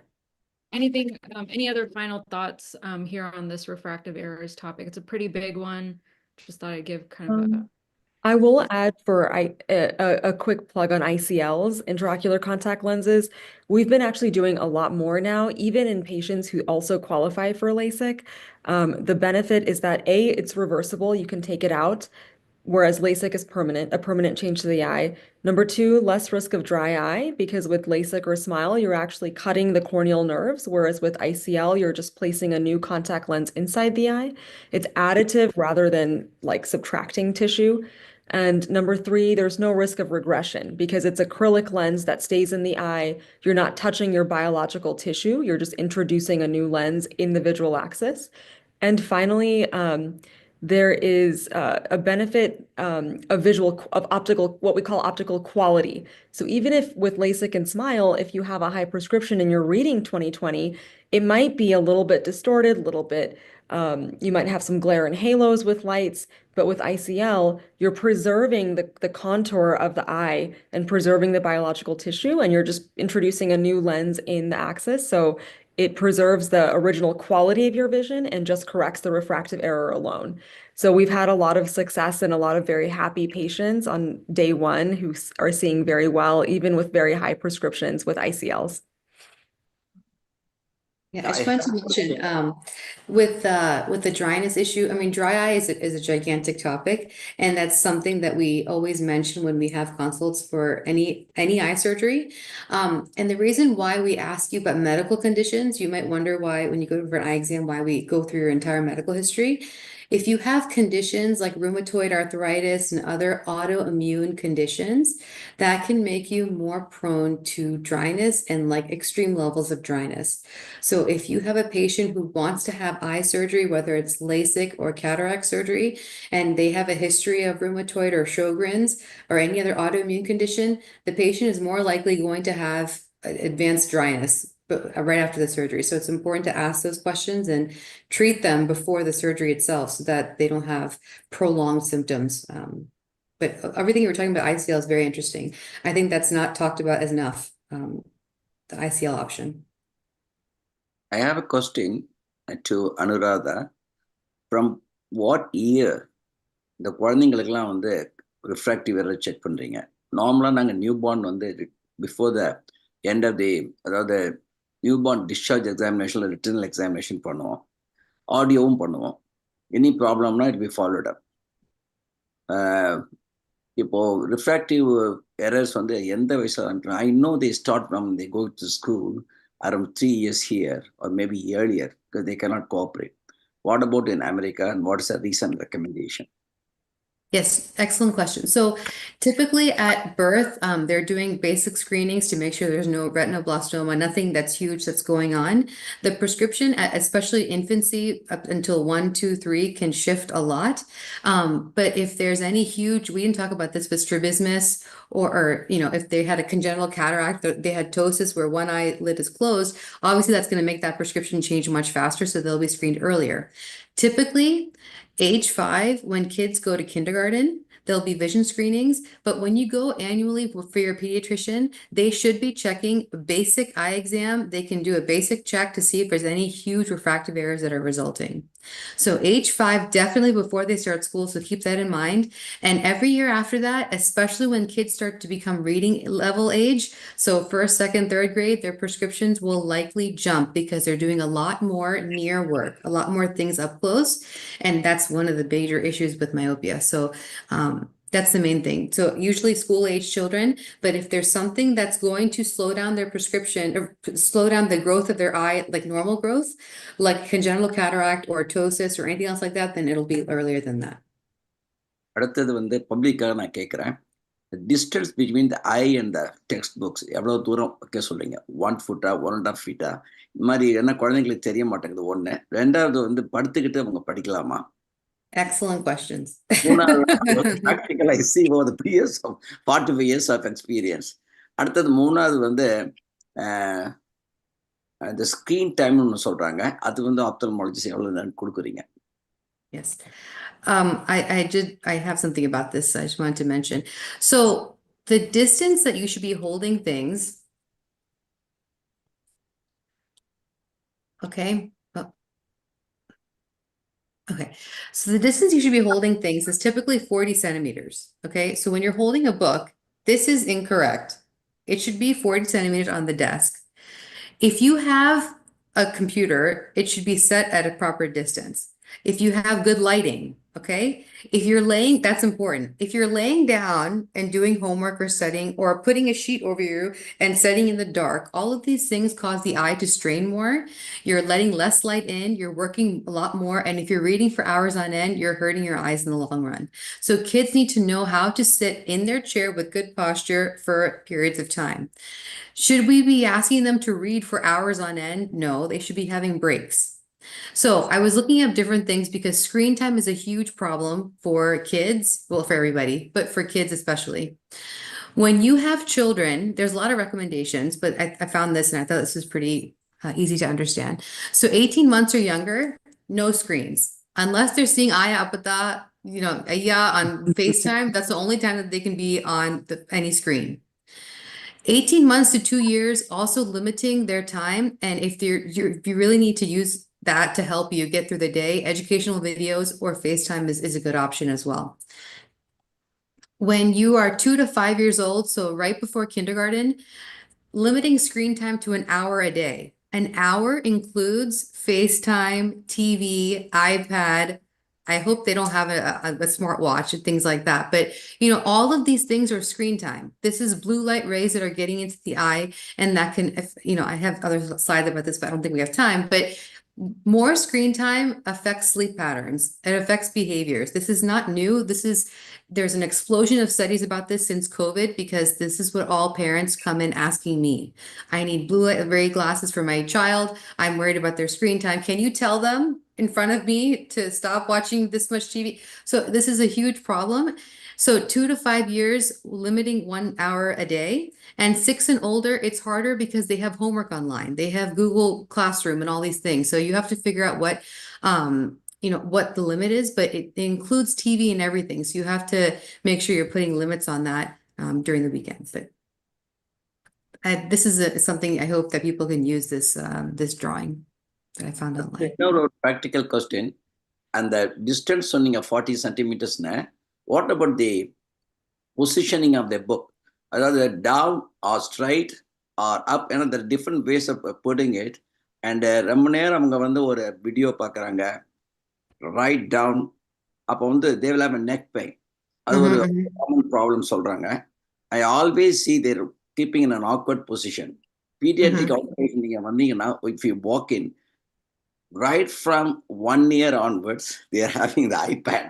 They're playing the game. They never talk to other person. They don't know. Next வந்து ஒரு காண்டாமிருகம் இருக்கா இல்ல யானை இருக்கான்னு கூட தெரியாது. பக்கம் பார்க்கும், அப்பா அம்மா ஒரு பக்கம் பார்ப்பாங்க. All will be silent. There is no activities. Just tell me answer to my question.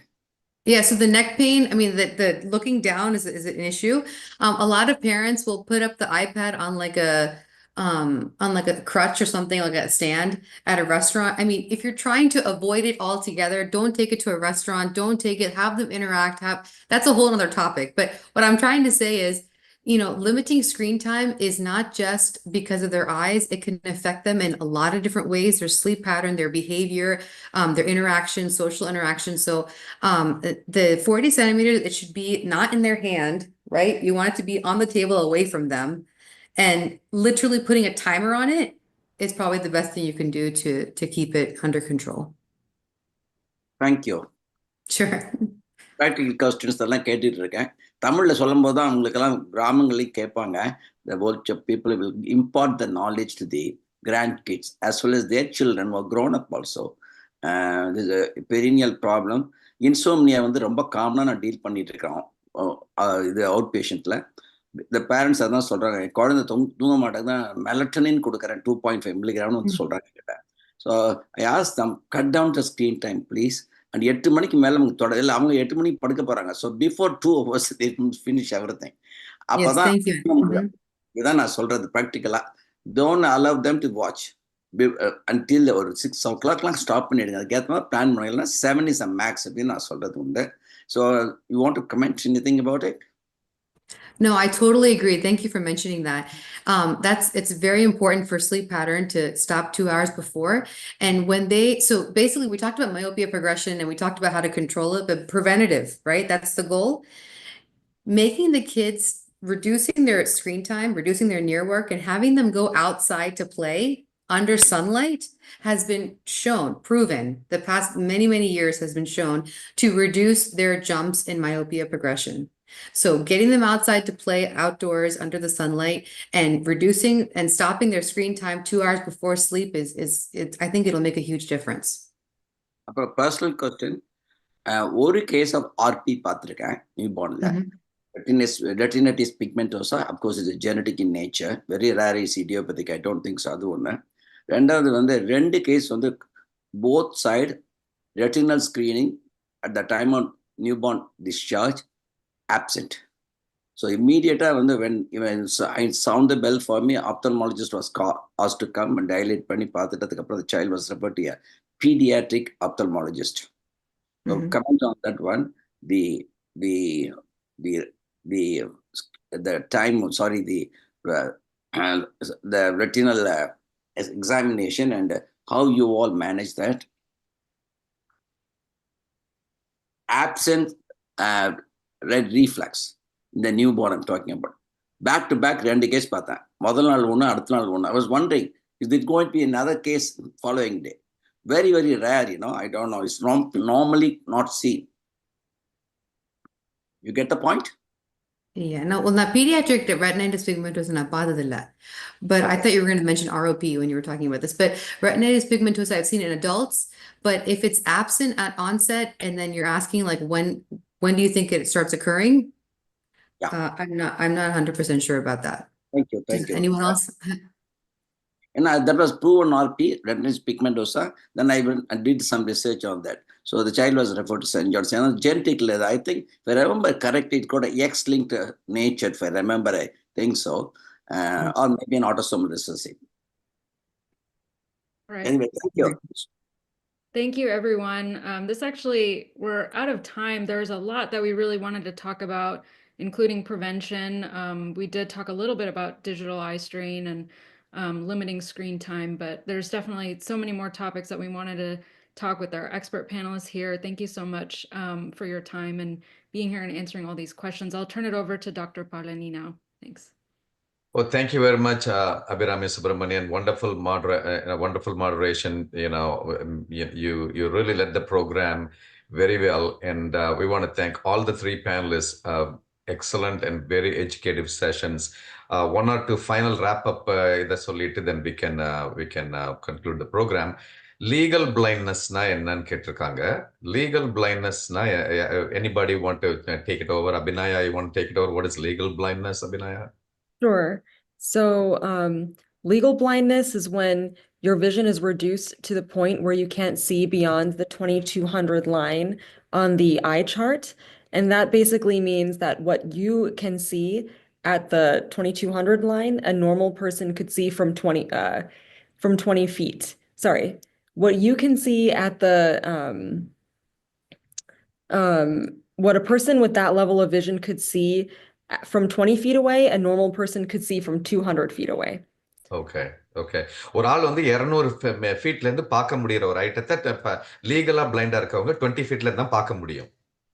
So why it is legal? அது வந்து so they are blind basically.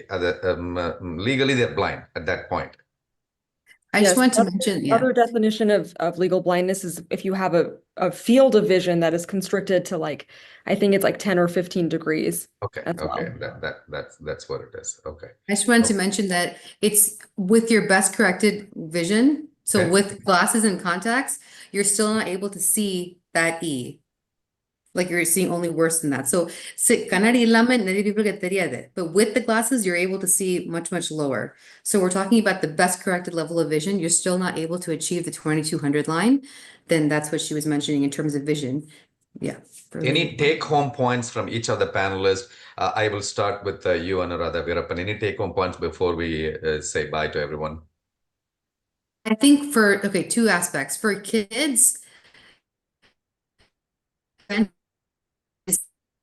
and controlling that from things that we can do.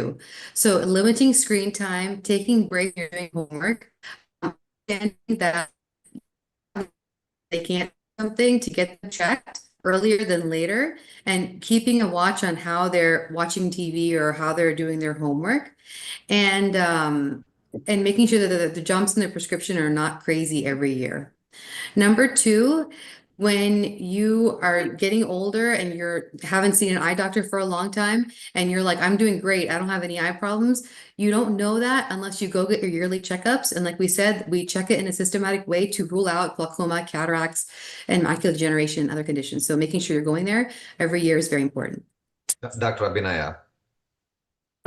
Thank you to NPNA for organizing this webinar.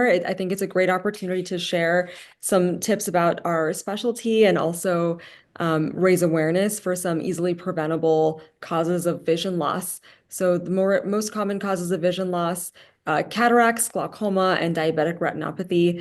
Definitely, if you have any family history of these things, or if you're starting to notice a drop in your vision, please consult with your doctor or your ophthalmologist.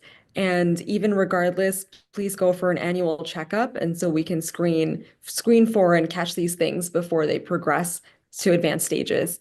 So yeah, thank you again to NPNA. Thank you. And last but not the least, Dr. Shanti Subramaniam. She is the chairman for the NPNA Eye Committee. Thank you so much, Achi, for all the support. Yeah. And NPNA is a very robust eye program. Not only we do the webinars, we also do live blindness treatment in India. A few words, conclusion. Yeah. I think the main thing is everybody should get a screening done at least at the age of 40. And if everything is clear, nothing is unusual, then once every 3 years. If you have any other medical condition, make sure it's done every year. And children, try to get your children's vision done before the age of 5. I think that will solve a lot of problems and prevent blindness, which is the main aim of our session here today. Thank you so much, NPNA. On behalf of NPNA and on behalf of the Executive Committee and Nagarathar Health Clubs, I would like to thank the moderator for such a wonderful program. Thank you, Dr. Abhinami Subramanian. Thank you, Dr. Anuradha Virappan. Thank you, Dr. Abhinaya Tenappan and Dr. Shanti. Thank you so much for the nice program. Executive Committee, thank you so much for everyone being here. Thank you. Take the opportunity to thank all of you, moderator Abhinami, and also the panelists, Abhinaya, Anuradha, and Shanti. Thank you for sharing your expertise with everybody. Remember common topics, screen time for the children. I think that seems to be the main thing. And then prevention of blindness, annual screening. Those are the things that we need to emphatically emphasize. And that's very important for everybody. Thank you all. Thank you so much. Wonderful program. We learned. Hello, Param. Thank you very much. Wonderful topic is that eye topic. நான் ஒரு மணி நேரமா காத்திட்டு இருக்கேன் எப்படா வரும் அப்படின்னு சொல்லிட்டு. இல்ல நம்ம fortunately நமக்கு வந்து we have very excellent panelists and we had a very good moderator and questions வந்து audience ரொம்ப thank பண்ணணும். World wide இருக்க NPNA NHC மாத்திரம் இல்ல, general Nagarathars and general family and friends, they all sent very good questions. Active-ஆ எல்லாரும் participate. I was very busy transferring the questions. So thank you so much for the audience. இன்னொரு நிகழ்ச்சியில சந்திப்போம். And we are going offline now. Everyone stay, all the team, everyone stay. We will go